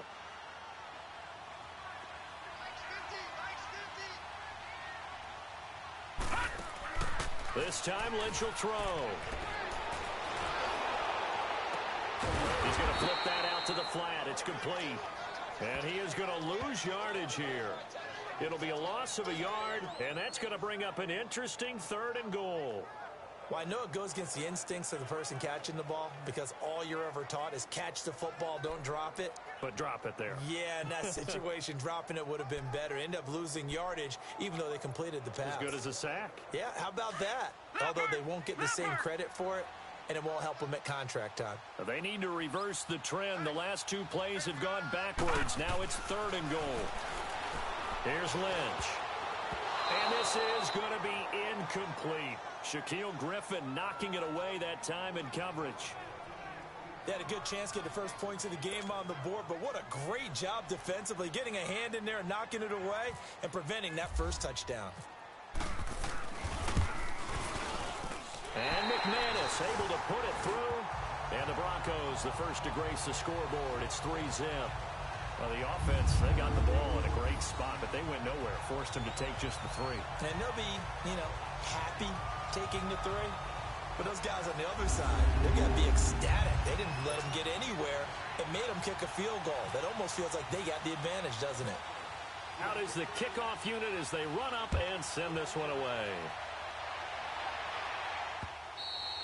And the mile-high air in full effect as that's out of the back of the end zone for a touchback. Here's Russell Wilson and the Seahawk offense now getting set to go again. And he'll need to find a way to shrug off the opening drive, if you can even call it a drive. 1 play and an interception, so he's got to forget that. I know that in today's football, we have a good number of coaches who don't look at time of possession the way that the old school guys did. But there's still a place for it. And I think that on this drive, after having thrown that interception, they're going to want to eat up a little bit more clock and run some offense and give their defense a little bit of a break. They'll run with McKesson. And down he goes, but he takes it up to the 40. And a nice carry there of 15 yards. On any explosive run, you can almost feel the ground shaking, and that's from the offensive linemen creating space for their runners. I had an old coach tell me before, they always told his runners, run around the offensive line in pregame. Get used to the ground shaking so you don't trip and fall when it happens in a game. And that one blown up quickly as he's going to be stopped before he could even get started. So 1 quarter in the books on NFL kickoff weekend. 3-0 is our score. Charles and I back to Denver after this. The NFL on EA Sports is fueled by Gatorade. Alongside my broadcast partner, Charles Davis, Brandon Gaudin hits the Seahawks with a football to begin quarter number 2, but they face a second and long to start things out. Now Wilson. And Dixon over the middle. And he'll be taken down, but not before he gets into enemy territory. That one goes for 13 yards, and it moves the sticks. I like how they work the tight end on a nice little under route there. And if you're going to give him that much space, he's not going to catch the football. He's going to run away from you a little bit, and that's exactly what he just did there, picking up extra yardage. Now Wilson on first down. He couldn't quite hold it. Got hit. Ball pops out. Incomplete. The beauty of being able to play a zone defense when you can sit back and see the ball coming out of the quarterback's hands, guess what? Creates a lot of confusion, kind of a muddle in the middle of the field where you can go make a play on the football. An incomplete pass on first down. That leads to a 2nd and 10.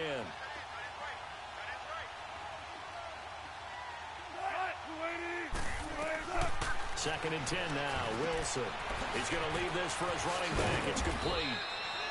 And he'll be brought down at the 45-yard line. Now, Russell Wilson appears to be shaken up. And you know they're holding their breath over on that sideline. He's still down. Hate to see this. Week 1 of the season. We'll be back.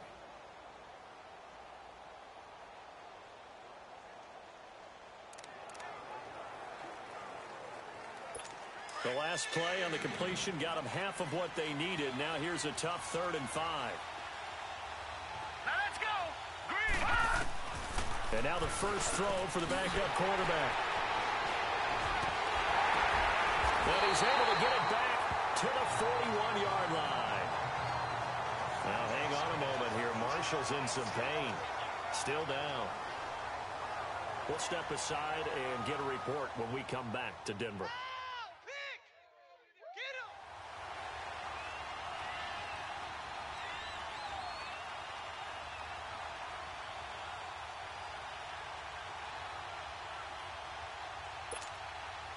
Lynch will lead up the Broncos here with a 1st and 10 at the 41-yard line. Now let's go. Lynch leaves it with Booker on the draw. And he'll push his way up to about the 44 here. 3 yards on the pickup there, and it'll be 2nd down. They tried a quick hitter inside, but that one was swallowed up because what they're hoping, those big defensive linemen will take the bait and move laterally and open up a crease that they can run through. Didn't happen on that play. Lynch to throw. It's a short one here, complete to the tight end. And he'll go down right around the 47 this time. Only 3 yards on the catch. It's 3rd down. And, partner, I think that was a great example that not all tight ends are created equal. Because everything was right. Got the completion, but he's not one of the more dynamic guys in the league. So even though he caught it, couldn't turn it into much more. They go play action with Lynch. Pressure comes. He's taken down by the Seahawk defense. Frank Clark in there to pick up his 2nd sack now of the afternoon. Well, they go play fake. The problem is nobody was faked out. And when no one's faked out, what's the end result? Quarterback gets hit. He gets this one away, and boy, it's another boomer.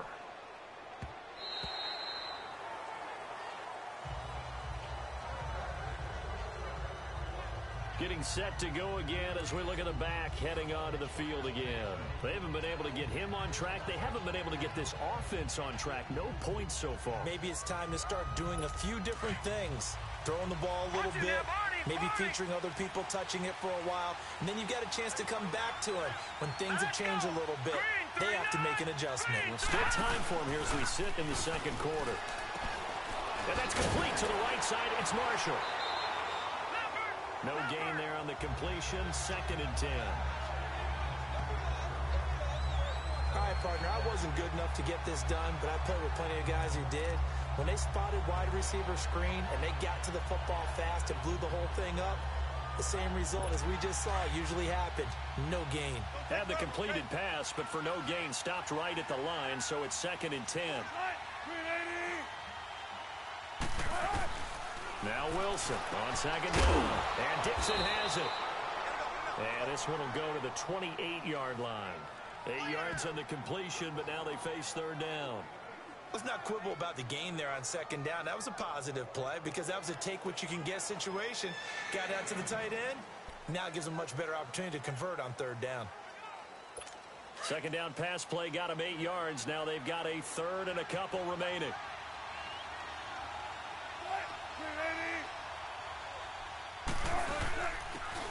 On third down, it's Carson. And just a short gain that time as they're able to get him down. Just a yard on the run there, and that's going to bring us to a fourth down. That didn't appear to be a run blitz. He just darted in once he saw the run develop. That appeared to be a case of see ball, get ball. 2 minutes to play here in the first half. Back to Denver right after this.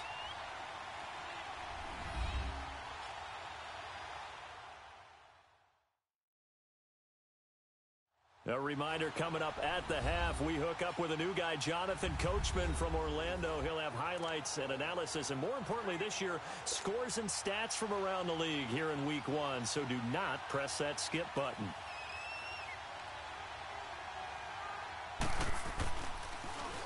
And he gets this away, and look at this. This is a good one. And that hits at the 6 and carries into the end zone for a touchback. The Bronco offense now set to come back out onto the field. They've got the lead. Last time had to punt it, though. What's the key to this drive? I think it's leverage. Leverage. Big guys up front. You know the motivational speech on the sideline is, guys, give us an opportunity. Protect the passer, create space for our runners, and let's go ahead and get these guys. Low man wins. Let's go do it on this drive. We'll watch that leverage on this drive. And he will lose yardage on the play. Back at his own 19-yard line. It's a loss of a yard there, and now second down. He's a second-round pick, a solid second-round pick. But when you're close to that first round, do you come in with a little chip on your shoulder? You definitely do, because now your money's not the same. But even more than that, it's the prestige. Everyone wants to be a first-round pick, and he thought his talent demanded that. And I do know some teams in the league that had first-round grades on him. They added a lot of talent to a roster that really needed an infusion of youth. They got a very good infusion of youth. And they didn't really reach to get anyone as well. They stuck to their draft philosophy, got the best players they could at the time they were drafting, and inserted them into their lineup. The ball popped in the air and intercepted. Picked off by the all-pro free safety, Earl Thomas. And he's going to score. It's a Seahawk touchdown. How about that for a little jolt right before intermission? Talk about taking momentum into the half with you, and so many teams have an emphasis on trying to score in the last 2 minutes of a half to carry that with them. It's not often talked about scoring on defense, though. That's extra mo. And now they may take the lead into the locker room as well. Janikowski good with the extra point, and that makes it a 7-3 lead. So the defense creating some points, not only getting the interception, but then returning it to the end zone for the pick six. So they throw the pick six. They'll get another shot at it now as this one's in the air. Fielded about a yard deep. And he'll wind up getting an extra couple yards here for his trouble as he'll bring this one out to the 27. Paxton Lynch now, he gets set and heads back onto the field. He's got to dig deep here, doesn't he? Team's losing. He's not playing well either. And they always tell you, don't press. You'll make things a little bit worse. But in this particular situation, you try and heighten your play a little bit. So far, he's thrown one interception. He wants to balance that off with at least one touchdown pass in order to get his team back moving forward. Throwing to start the drive, but that one incomplete. All right, need you to check my eyes here. This entire unit defensively, I think, has looked really strong in the first half, especially in the secondary. They've been cohesive, fast to the football. We just saw another example arriving there to help knock that one away. Another throw on second down, and this one incomplete as well. Feels like they're getting caught in between here because they did incompletions on first and second down. Now you got to worry a little bit about the clock because you prefer not to give them another shot here in the first half. But if you don't pick up the first down, guess what? You're likely going to have to. And the third down pass falls incomplete. You can tell they were hoping for a flag there offensively. Several on the sideline motioning, hey, why not a penalty? Why not a penalty? What did you see? Yeah, I think you've got to let them play, and the officials are instructed. If there's contact coming from both sides, no flag. Let them fight it out. And forces fourth down. Give him 11 yards that time on the return. And the offense will take over with a new set of downs.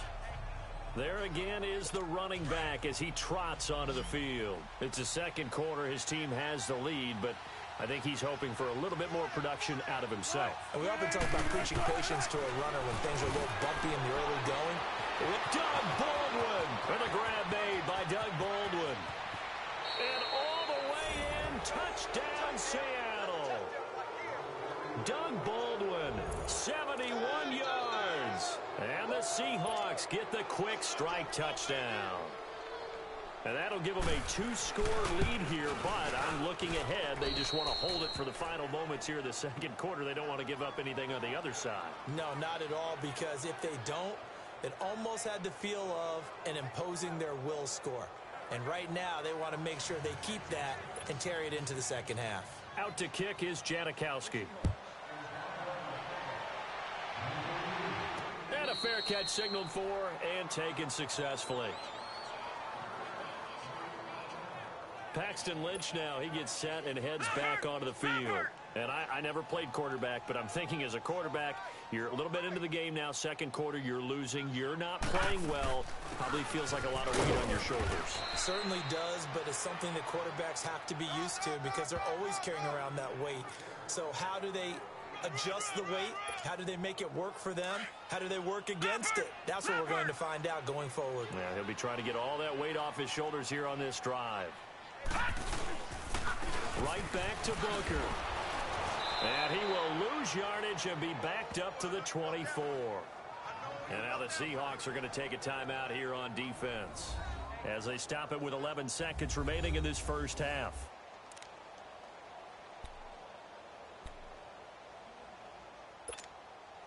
The Broncos on third down. A pretty woeful 0 for 5 thus far. This is 3rd and 11.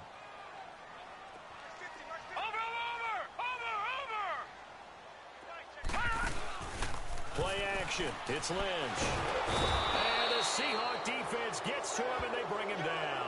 And they're going to take a timeout defensively. So with fourth down coming up, they go ahead and burn it and say we'll see what happens.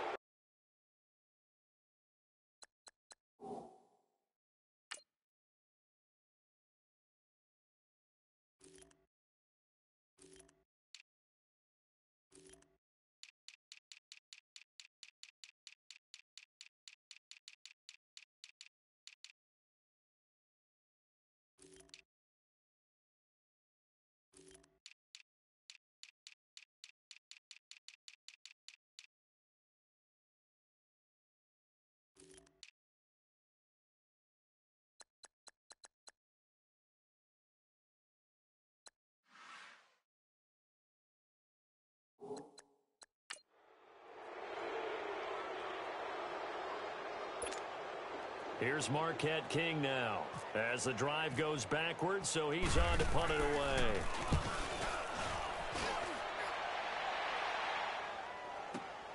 Returnable for Lockett. So we've reached halftime here on opening. All right, we will save the Week 1 highlights and apparently get right back to the action here in the third.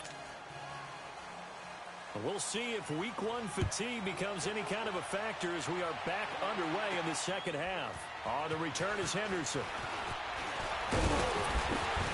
And nice work on the return as they'll start their drive just past the 30-yard line.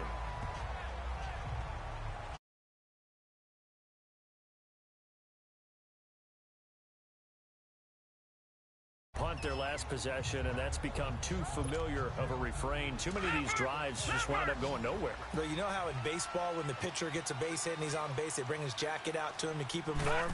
A lot of times the punter goes to the sideline, puts on sweatpants or a wrap over his leg to keep it warm. He might need a massage from the trainer right now from all the work he's getting. That throw good for 4. It's second down. I think it's okay there. They didn't get a whole lot on that play, but it's nice to have a safety valve that's built like this guy. Big target, guy you can spot pretty easily. Put it on him when your other targets aren't open. That's taken in by Henderson. First catch of the new season for him, and he picks up the first. Well, if you do read man coverage, Brandon, the drag route's a pretty good one to run against it because you're running away from people on it.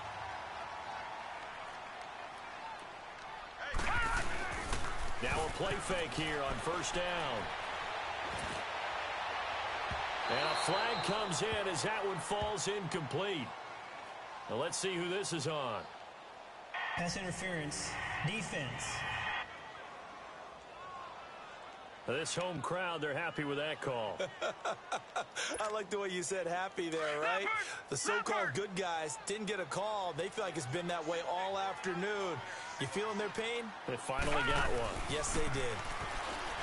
They go play action here on first down. And incomplete on the deep ball. And that's one he's got to be happy to have back. There wasn't a hole open in the zone. You'd have to think on early downs like that first down there, need to be a little bit more careful. Yeah, fortunately for him, got a couple more downs to play with. Play action. Now Lynch. It's a short one here, complete to his tight end. And he'll go down here right around the 23-yard line. 6 yards is the pickup, and that'll lead to a third down. One thing you're hoping for when you run drag routes, you're able to hit a receiver in stride, and he can pick up a lot of yardage after the catch. But in this situation, the defense was effective, able to stop him before he could get a good head of steam going. No gain on the play there, and it'll bring up fourth down. As usual, the hallmark of a good run defense, linebackers making plays near the line of scrimmage. Absolutely nowhere to run there. And McManus able to put it through. And a second field goal here cuts their deficit to 14-6 now. So a good kick there to polish off the drive with 3 points. Yeah, coaches always talk about finishing a drive with a kick. 2 of them give you points, either an extra point or, in this case, a field goal. And they will not get a chance to return this one as it's through the end zone for a touchback. Here comes the Seahawks offensive unit. They'll have it first to begin the third. And last time the formula was pretty simple. 1 play drive, long pass. That maybe they just want to do that again, right? And that's exactly how you want to draw things up. Whether it's on your grease board, right, in your playbook, 1 play drive's exactly what you want on offense. What they have to be careful of is not having a letdown. It was real easy last time. They can't expect that going forward. And we'll see if it's that easy here. It's a 6-yard pickup, and it gets them to 2nd and 4. Let's talk a little football 101 here, because one of the keys to advancing the ball downfield, success on first down. Huge difference, as we know, between 2nd and 4 and 2nd and 8 and 9.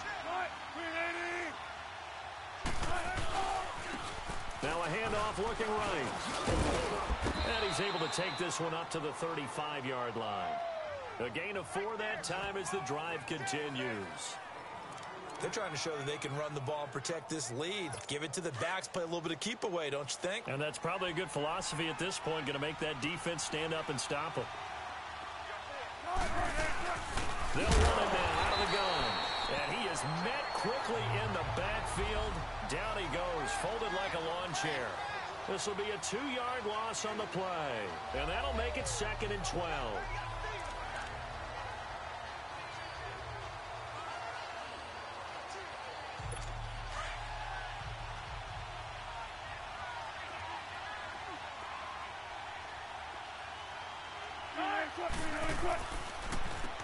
Now they'll run on the draw. And able to get this one across the 40.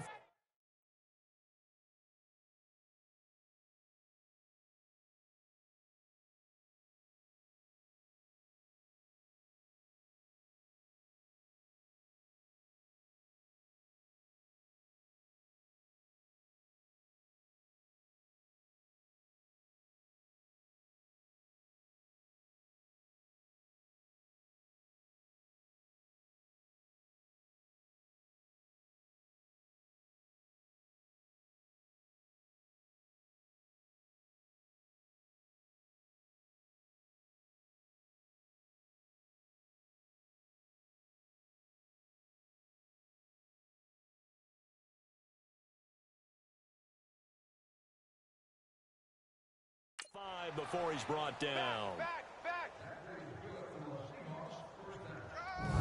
Sometimes it's hard to believe, but there are times this game is about patience, isn't it? Has had the game he expected, but that run there, that may get him going. I was just going to say, maybe that gives him a little juice, because you're right, he struggled, especially in that first half. Yeah, and I know the great ones always think to themselves, just hang in there. I'm just one big carry away from busting this open. That's a good start for him. And he works his way forward for about 4 up to the midfield stripe. This drive is pretty clear. Almost feels like old school fundamentals, doesn't it? Want to impose their will on the defense. What's that, 5 straight runs? Yeah, 5 straight carries to start this drive, and like you said, the way it's working, they may just stick with it. They'll run it now out of the gun. And he's got it across midfield and into Denver territory.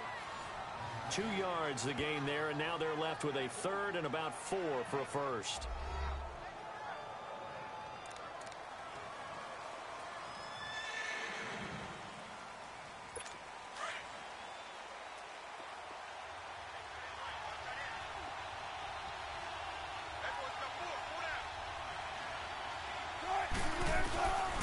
Out of the gun, here's Wilson. Wide open, it's Marshall, complete. And they're able to get this one down to the 25. Now hang on a moment here. Marshall's in some pain. Still down. Hate to see this. Week 1 of the season. We'll be back. Come on, let's go.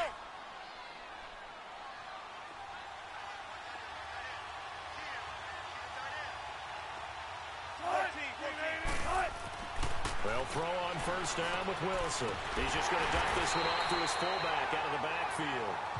No gain on the play there. It'll be 2nd down. Well, that was a simple throw and catch, but even with that completion, 0 yards gained, so they're behind schedule on down and distance. I think they were hoping to get it to him. He could make a man or 2 miss, but that window closed quickly.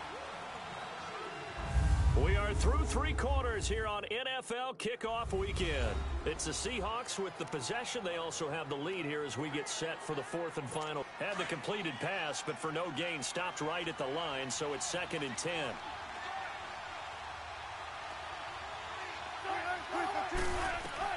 On 2nd down, here's Wilson. Oh, it's a screen pass. That's complete. That one good for 17 yards, and now they've got it 1st and goal.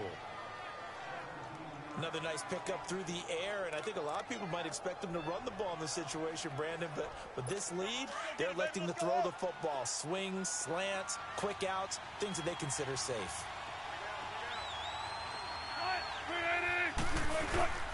They'll try and run for it on 1st and goal. And he'll be stopped just outside the 5 at the 6. It's a gain of a couple, and it'll be 2nd and goal.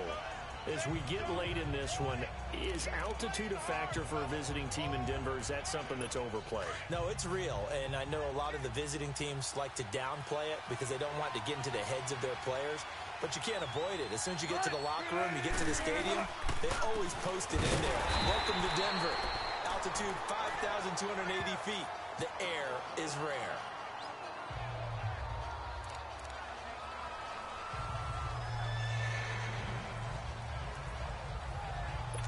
This has been a long drive. You got to figure a field goal would be a letdown. Can they convert now on 3rd and goal? On 3rd and goal, Wilson. And he is going to go down. Back at the 11-yard line. Shaquille Barrett in there to drop it for a 4-yard loss, and it'll be 4th down. And we say it all the time, have to be able to get rid of the ball sooner than that. You have to help your offensive line out. They're going to protect you as best they can. And if you're getting 3 to 5 seconds to throw the ball, they're doing a really nice job. But when you hold it and give up a sack, you're really almost discrediting their work. And Janikowski bangs it through, and that will extend their lead here to 17-6. A big one there. That gives them a little cushion and makes it a 2-score game. Yeah, bled a little time off the clock, put some points on the board. It's not totally out of reach yet, but it has to feel pretty good to them right now because as a defender, you go out on the field and say, guess what? You can put some points on the board, but that won't beat us. And that'll carry over the back line of the end zone for a touchback. And Denver getting set to take the field. And tough to win games if you're going field goal, field goal, field goal here. They got field goal last time. Now they'll be looking for a touchdown. They're looking for the big chunk now because, as you noted, the field goal way of doing it makes it that much harder and puts more pressure on every possession for you now. Go ahead and get 6 and feel a lot more comfortable about the position they're in. Bigger chunks. We'll see if they can get the score. Now the first play of the drive there is incomplete. And this defense continues to give them fits. They just can't get really anything going on the ground, can they? I love the theme that you just brought up. This defense has been tough all game long against the run. We just saw another example of it there. Leopard! Leopard! Gone! Gone! Gone! Gone!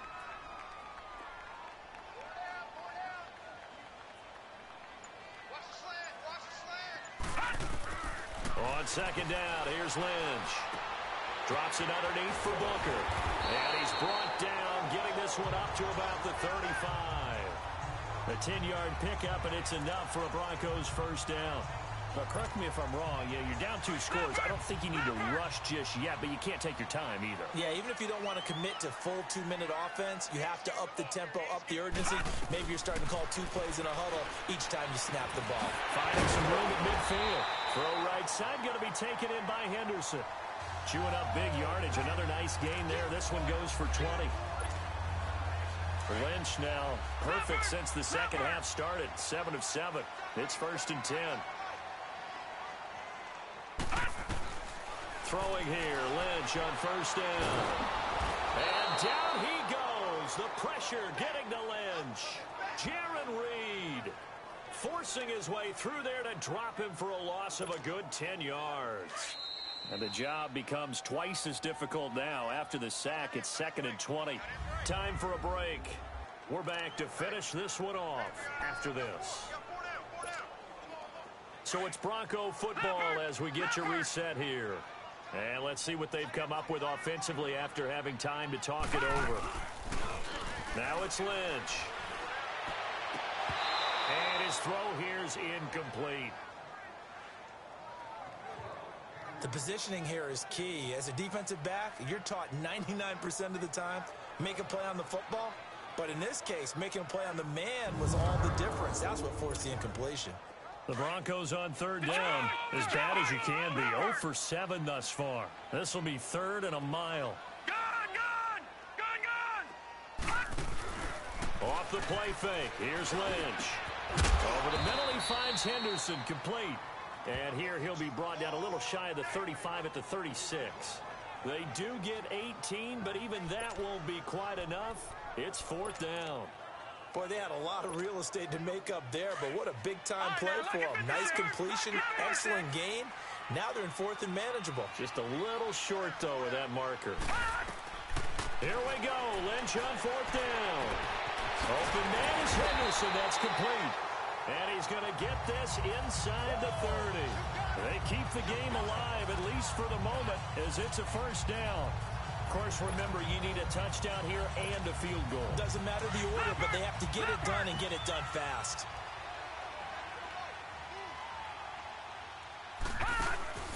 They go play action now. Lynch.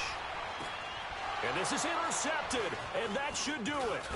Picked off by the Pro Bowl safety Cam Chancellor. And he's going to return it to the 21-yard line.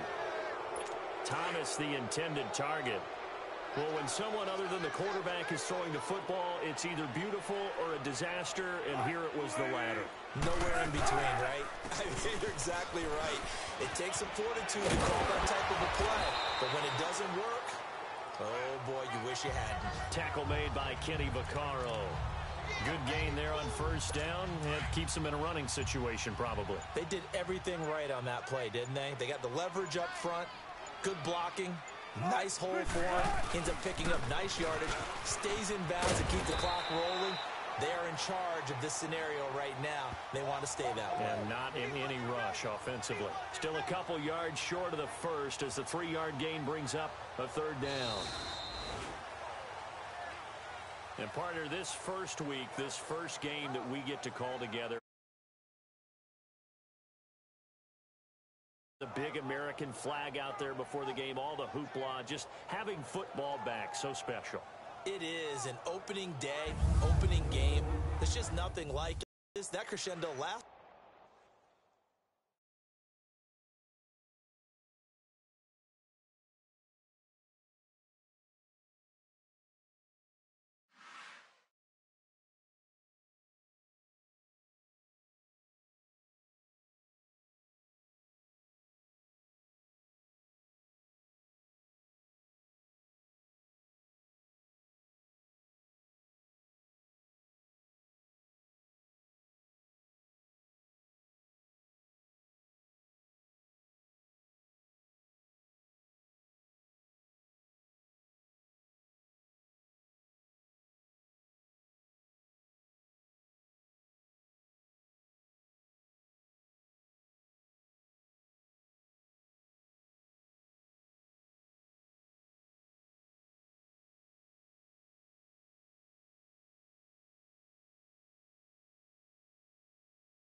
Coach, we find ourselves at the foot of the Rockies, Denver, Colorado, for this edition of the NFL on EA Sports.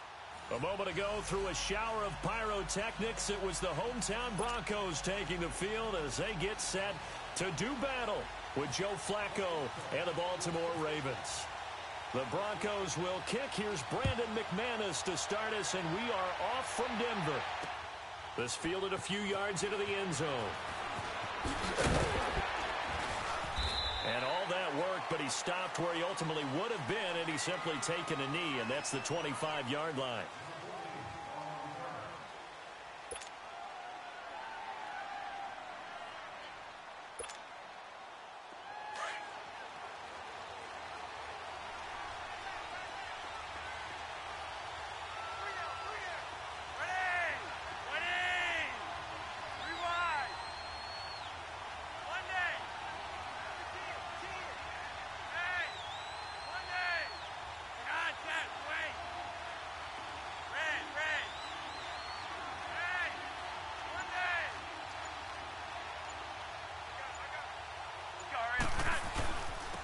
First carry now for Alex Collins. And not a whole lot doing there as he'll get it up to about the 28-yard line. A gain of 3, second down. Not much happening there on first down. I thought there might have been a hole for a split second. Yeah, but it dried up pretty quickly, didn't it? Closed fast.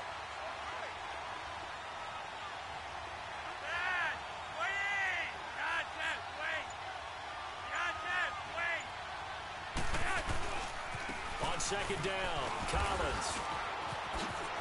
Space to maneuver at the 40 as they finally wrangle him in at the 48. That burst good for 20 and a first down. And that's a run that'll energize an offensive line. They'll take that one all day long. Fundamental breakdown by the defense. You've got to be able to make plays on the edge.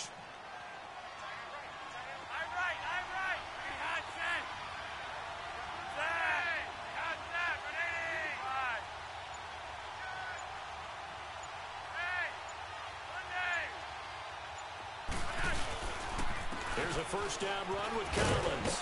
And he's got it across midfield and into Denver territory. The Pro Bowler Chris Harris is in on the tackle. I call that play a success. A nice inside run sets up a very manageable second down. A very solid gain on that play.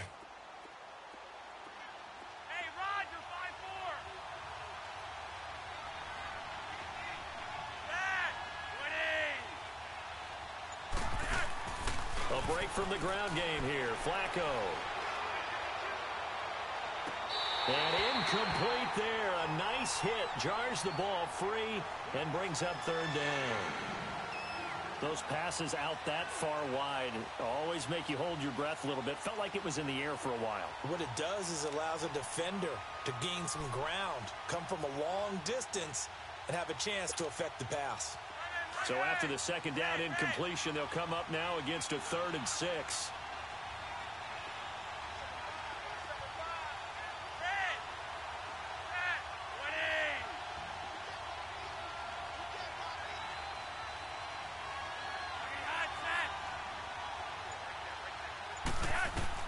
Third down. Flacco needs a decent chunk of yardage. He gets it to Brown. Complete. And he gets this one all the way down inside the 20-yard line. A big 30-yard play on third. So opening drive, third down. They complete the slant to move the sticks. And ordinarily, it's a high percentage pass when you throw it. And receivers like to run that route because it gets the ball in their hands pretty quickly. Just a couple of quick steps upfield, break towards the middle, the ball should be there, and then they can do some work afterwards.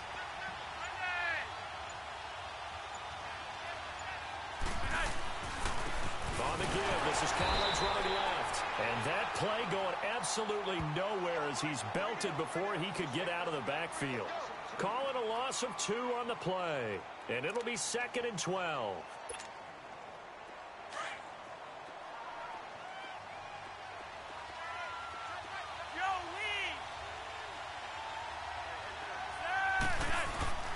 Flacco. Escaping the pressure right. His throw incomplete. Michael Crabtree, the intended receiver. Third down here. I'm going to need some help with this one. How did he miss him? Wide open in the end zone. He's not hurried. He's not hit. And somehow, incomplete? Yeah. What happened? During film study, that's one where he's just going to shake his head, not be able to believe it. 6 points go by the wayside on that one. The 7th play now of this opening drive. This is 3rd and long, though.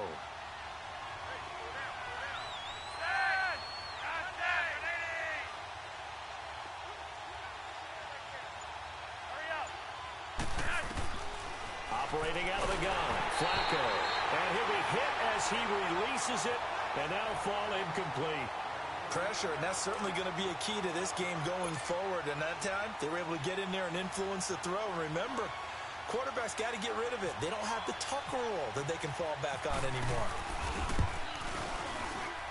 And Tucker's kick right there. It's good. And the Ravens strike first at 3-zip. So a nice opening drive on the road. You get the 3 points. Part of you wonders if that might hurt them later not getting into the end zone. Well, the good thing is, still first quarter, and they did come out of it with points. In a sense, they could look at it positively and say, hey, we set the pace in this one. I think that's how they'll go about it.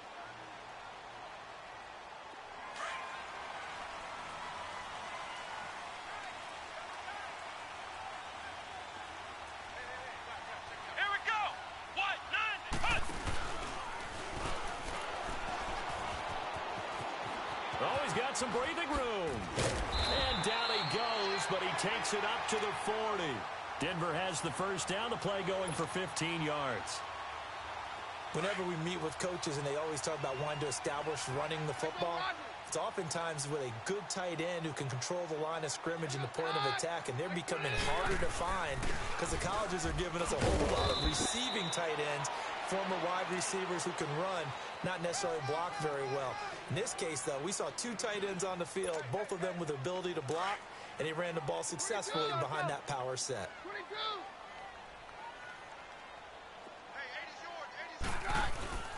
Now a play fake, and it's Keenum. Finds Jake Butt over the middle. And he'll get it into enemy territory just across midfield at the 49. They get 9 out of that one, and as a result, the drive continues. So in Raven territory now, here's a 1st and 10 at the 49-yard line. Back alongside Charles Davis, I'm Brandon Gaudin. It's Bronco football to begin quarter number 2, and they've got it here with a first down.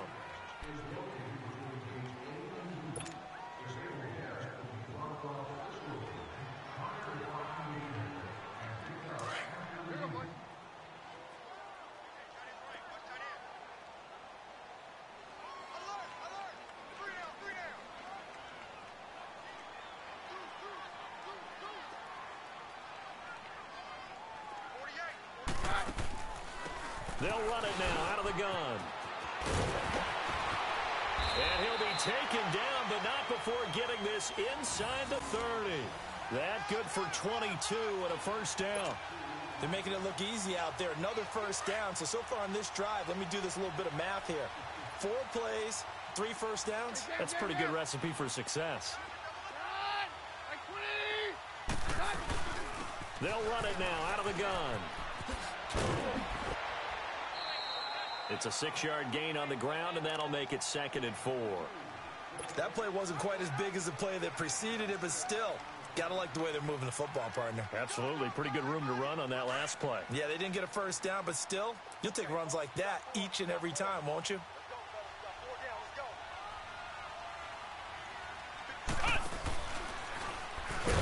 And he is going to be stopped cold behind the line of scrimmage. It's a loss of 4. Now 3rd down. He has elite instincts from his linebacker spot. He's able to diagnose the run and flies in like a missile to stop that one behind the line of scrimmage. After the run, Keenum going to throw. Hard throw, incomplete. I think he's a little trigger happy right there, and it turned into an ill-advised throw into their zone. Well, we know he has confidence. He'll throw it any place, anytime, anywhere. That time it fell incomplete. And McManus able to put it through, and that will tie us at 3-3. So a return of serve, so to speak, here on the second drive of our game as they respond to that opening field goal with 3 of their own. I like that. Going a little tennis on me, I know you. You like to mix it up with sports. They crack a forehand back out and they get a backhand. What was the return on? It was a backhand. Really good backhand. Get some nice top spin on the whole thing. I love it. Almost a mirror image when you really get down to it. I thought that was pretty good stuff. And now Baltimore gets set to take the field. And last time able to get 3. It's not what they wanted. They wanted 6, but they got at least something. They mustered something out of the drive.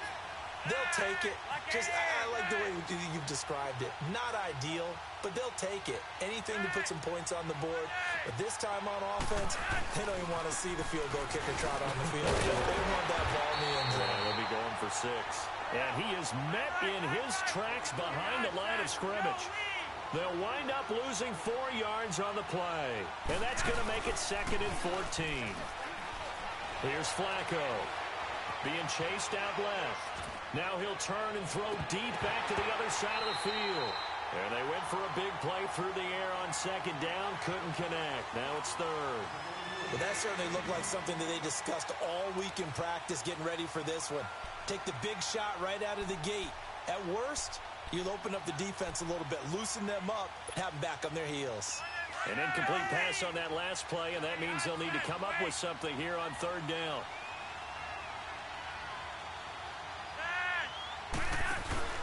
They fake the handoff. Now Flacco to pass.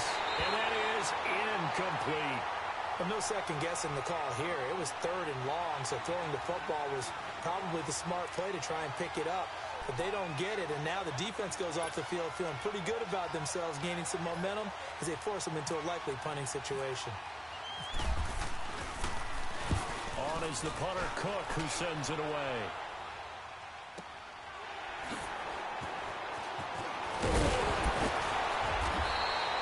A good return there, call it 13 yards. And out will come the offense as they take over. So the Broncos coming out now. And after the field goal last time, let's see what they can get here. At least they got points out of the last drive, Charles. I've never met an offensive coach that didn't want to drive to end with a kick. Most of them want to end with a PAT, right? In this case, a field goal, they'll take it. Way better than the alternative, which is a punt. Yeah, but you've met fan bases that wanted that weren't happy with that field goal. I haven't met a fan base yet that wants to drive to end with a kick, other than the extra point. That's it. Brandon Carr there to make the stop. Well, usually you don't think of the cornerback coming in for a no-gain play, but that's what we had there. Nice tackle. Yeah, and how about the range, too? Coming from the outside part of the play, moving his way into the inside and making that play happen. No gain for the offense, big play for the defense. And he gets this one to midfield before he's brought down. 1:57 to go in this first half. Back to Denver right after this.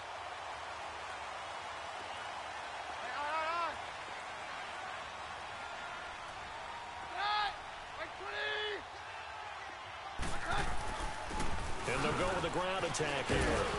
And across midfield he goes into Raven territory.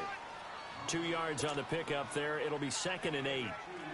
They tried a quick hitter inside, but that one was swallowed up because what they're hoping, those big defensive linemen will take the bait and move laterally and open up a crease that they can run through. Didn't happen on that play. On 2nd down, here's Keenum. Nowhere to escape, and he goes down. Boy, he came in off the edge so quickly there. Look out, because that's exactly what it was being shouted by the offensive lineman to his quarterback because he had no chance to block him. Let's go, let's go. On 53. Roger, roger, roger.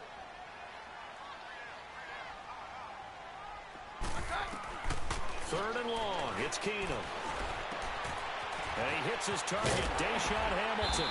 And he's taken down, but not before he gets this into enemy territory across the 40. He's got his first catch here before halftime, and it goes for a first down.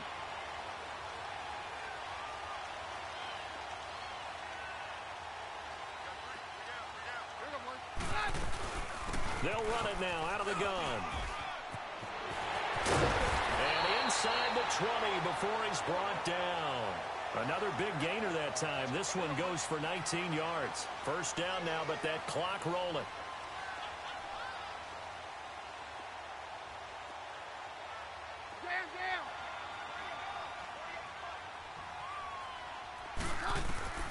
From the red zone, it's Keenum.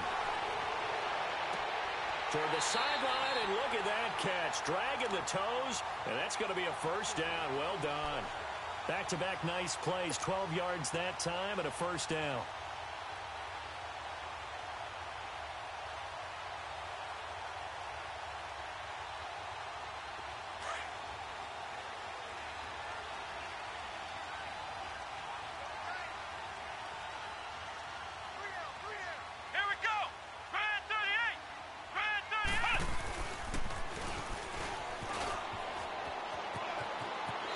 take it into the end zone for a Denver score.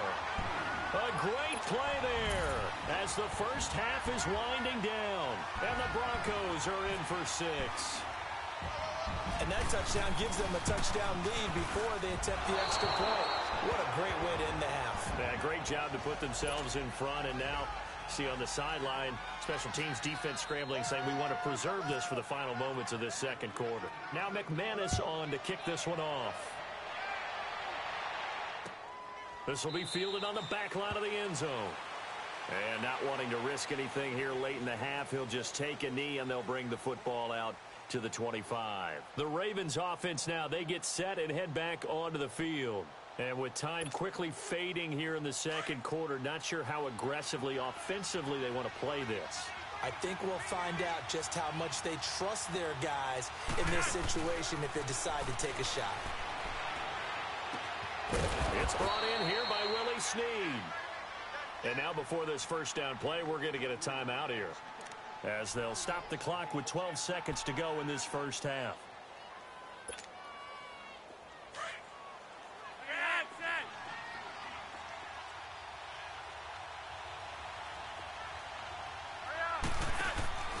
Now a play fake here on first down. By Snead over the middle. And this offense going to elect to burn a timeout with 5 seconds remaining in quarter number 2.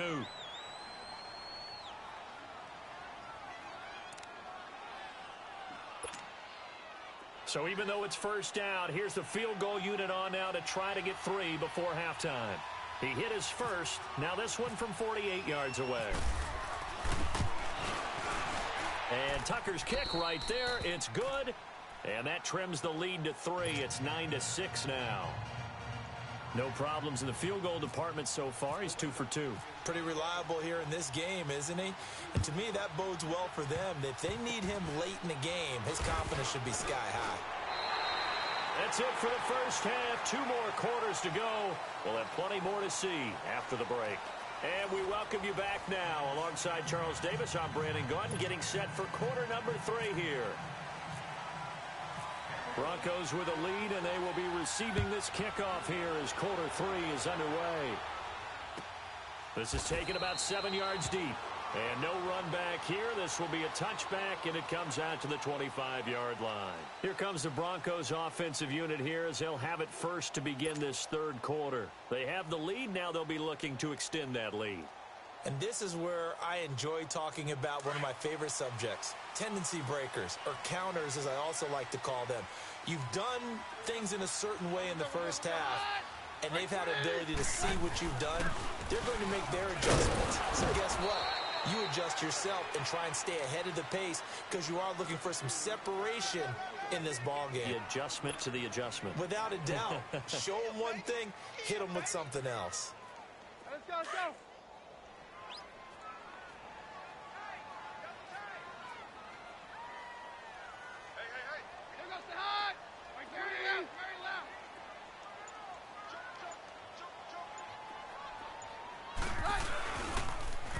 Now they'll run it on the toss. A very good move, but for a short gain out near the 32. It'll only be a gain of a yard, and it sets up a 3rd down and 4 now. Absolutely love the effort there. The ability to flow from his inside spot and stop that one at the line of scrimmage. Nice linebacker play.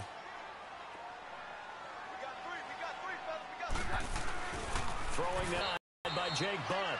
And he'll get it up near the 35, right at the 34 here. They stop him for only 3 that time, and that'll bring up 4th down.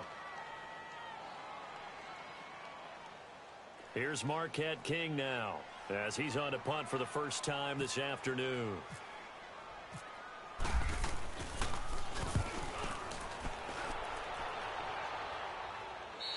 For their first possession of the second half. They were able to get the stop defensively. Now a chance really to set the tone here in quarter 3.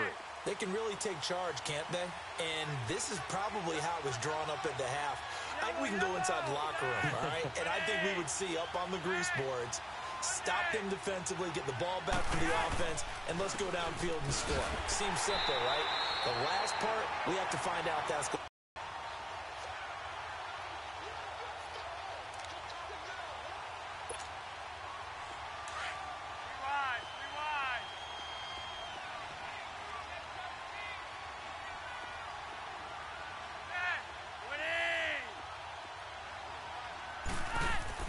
Flacco here on second down.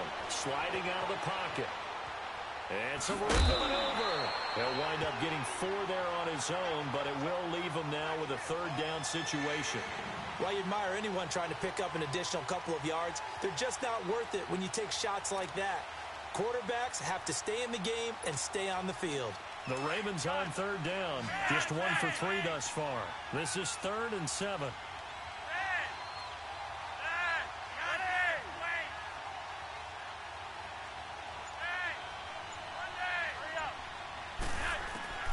From the gun, Flacco out to the flat. That's complete to his running back. A good pickup there at 22. I know most of the time when the ball's in the air, you're thinking wide receiver, tight end, but running backs, they can be a big part of any passing offense nowadays.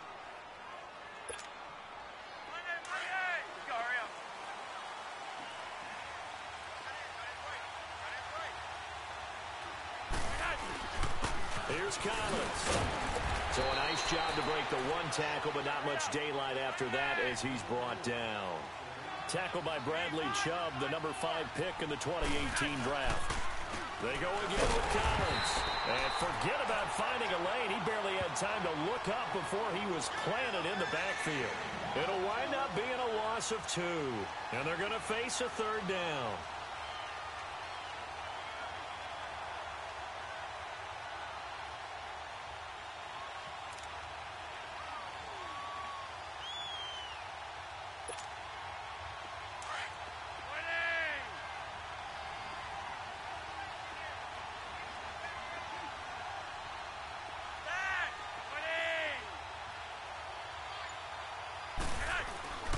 Now it's Flacco.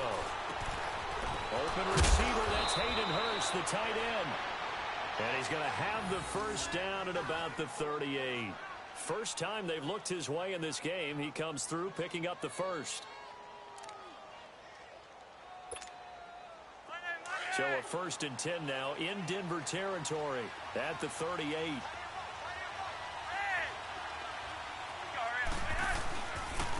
They run with Collins, and he'll be brought down, losing yardage back at the 40. That's going to go as a loss of 2, and it'll be 2nd down. Now, they struggled to get him rolling on the ground in the first half, and that's sort of continuing here in the 3rd quarter. Yeah, but I don't think it's time to abandon the running game. I would say keep feeding the horse, and I believe he'll eventually reward them, especially as we get deeper in the game. Welcome back now to Denver.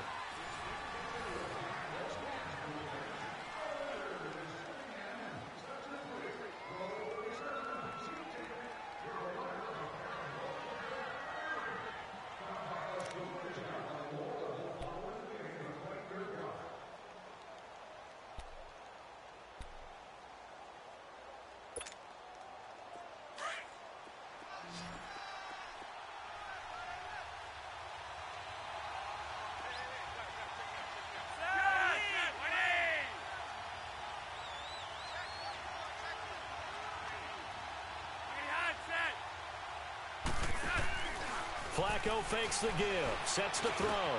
Over the middle here to Brown. Flashed the stick skills, but didn't get a ton from it. Stopped short of the 35. 4 yards on the completion, and it sets up a 3rd down.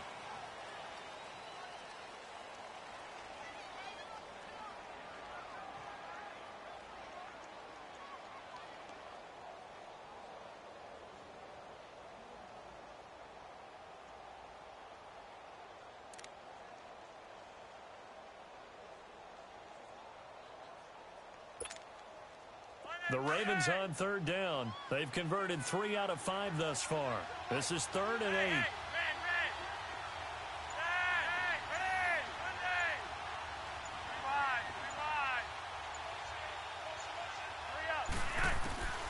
Flacco from the gun.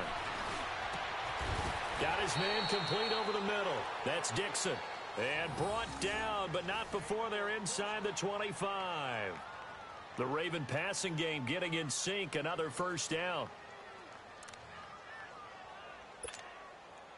Clock running, under 4 to play now as they come up on 1st and 10.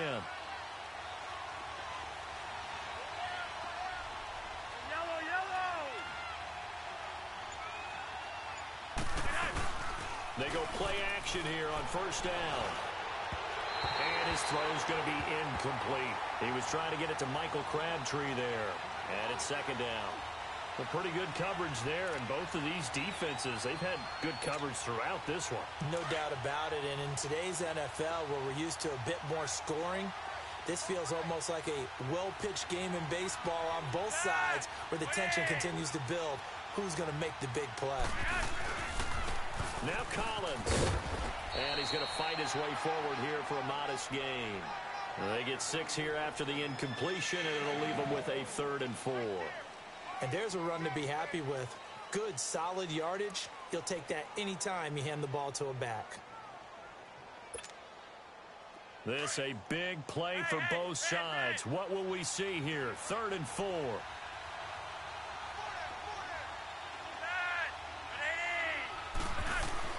Setting up to throw, Flacco. To the right side and complete to Hurst. And he gets the first down yardage before he's brought down just outside the 10 at the 11. And that'll be enough to keep the drive moving forward. Another first down on the pickup of 5 yards. Flacco now 6 for 6 since coming back out of the locker room. It's 1st and 10.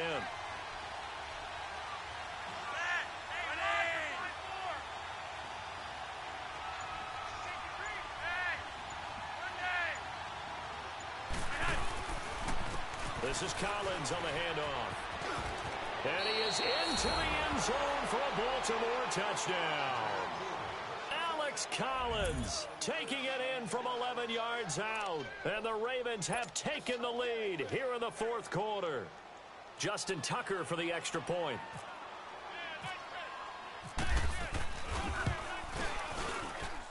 Tucker with the extra point. And the decision to just kick the extra point winds up successful.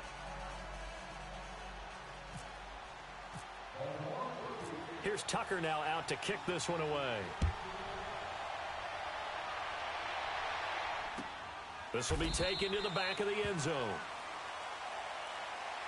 And Denver getting set to take the field. And a tight game after punting last time. See if they can get something going on this drive.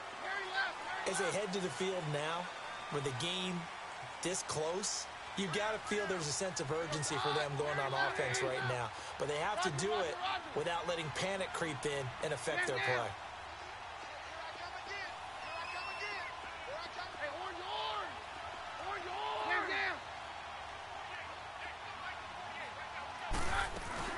On 1st and 10, here's Keenum. He's going to fire one deep, middle of the field. And nearly picked off there, and it would have been a great time for their first pick. Instead, it's 2nd down. Trying to erase that deficit all at once. One big shot. He took it. Unfortunately for him, incomplete. An incomplete pass leads to 2nd and 10 from the 25.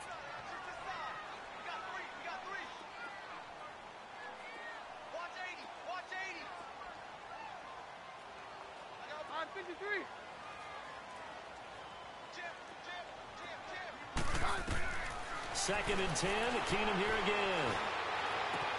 Sanders has it over the middle. And they do finally get him, but he takes it to the 25. Keenum finding Sanders for a big one, and even 50 yards. Time for a break. We'll come back for the electrifying conclusion after this. Keenum now on first down. Complete outright to Jake Buck. And he'll take it down here just shy of the 15 at the 16-yard line. 10 yards on the pickup there, and it'll be 2nd down. And now all of a sudden, the shoe's kind of on the other foot. Maybe you pull the reins back here a bit? Yeah, a little bit, because you got to make sure that you don't score too quickly. Yeah, so 2nd in inches after that first down completion went just shy of the marker. They'll run it now out of the gun, and they'll bring him down at the 13-yard line. Give him 3 yards and a fresh set of downs. But they picked up a little bit of yardage there, and now, in this situation, should be in no hurry to run a play really fast. Let the clock wind down.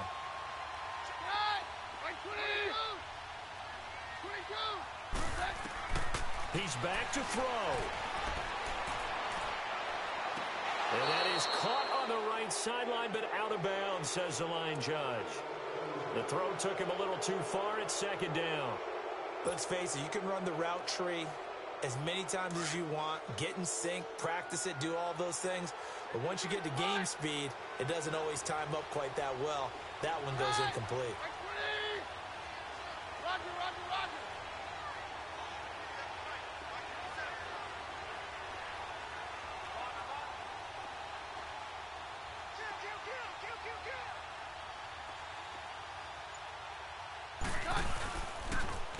Now they'll run it on the toss.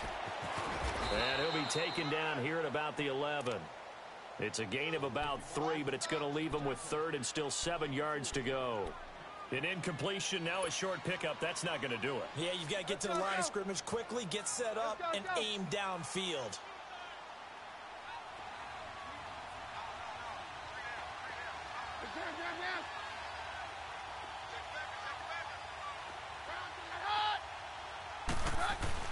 They'll look to throw.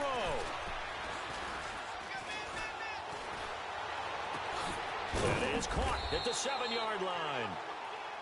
And now the Raven defense going to call a timeout. It's just their first. They've got 2 more to use here in the final stages.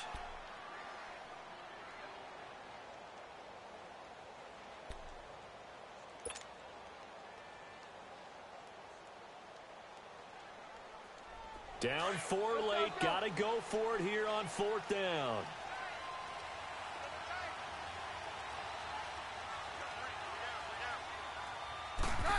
Oh, look at this play call.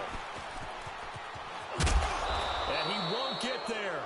They stop him a few yards short of the line to gain. They'll get neither the touchdown nor the first down. And that'll be just about all she wrote for this one.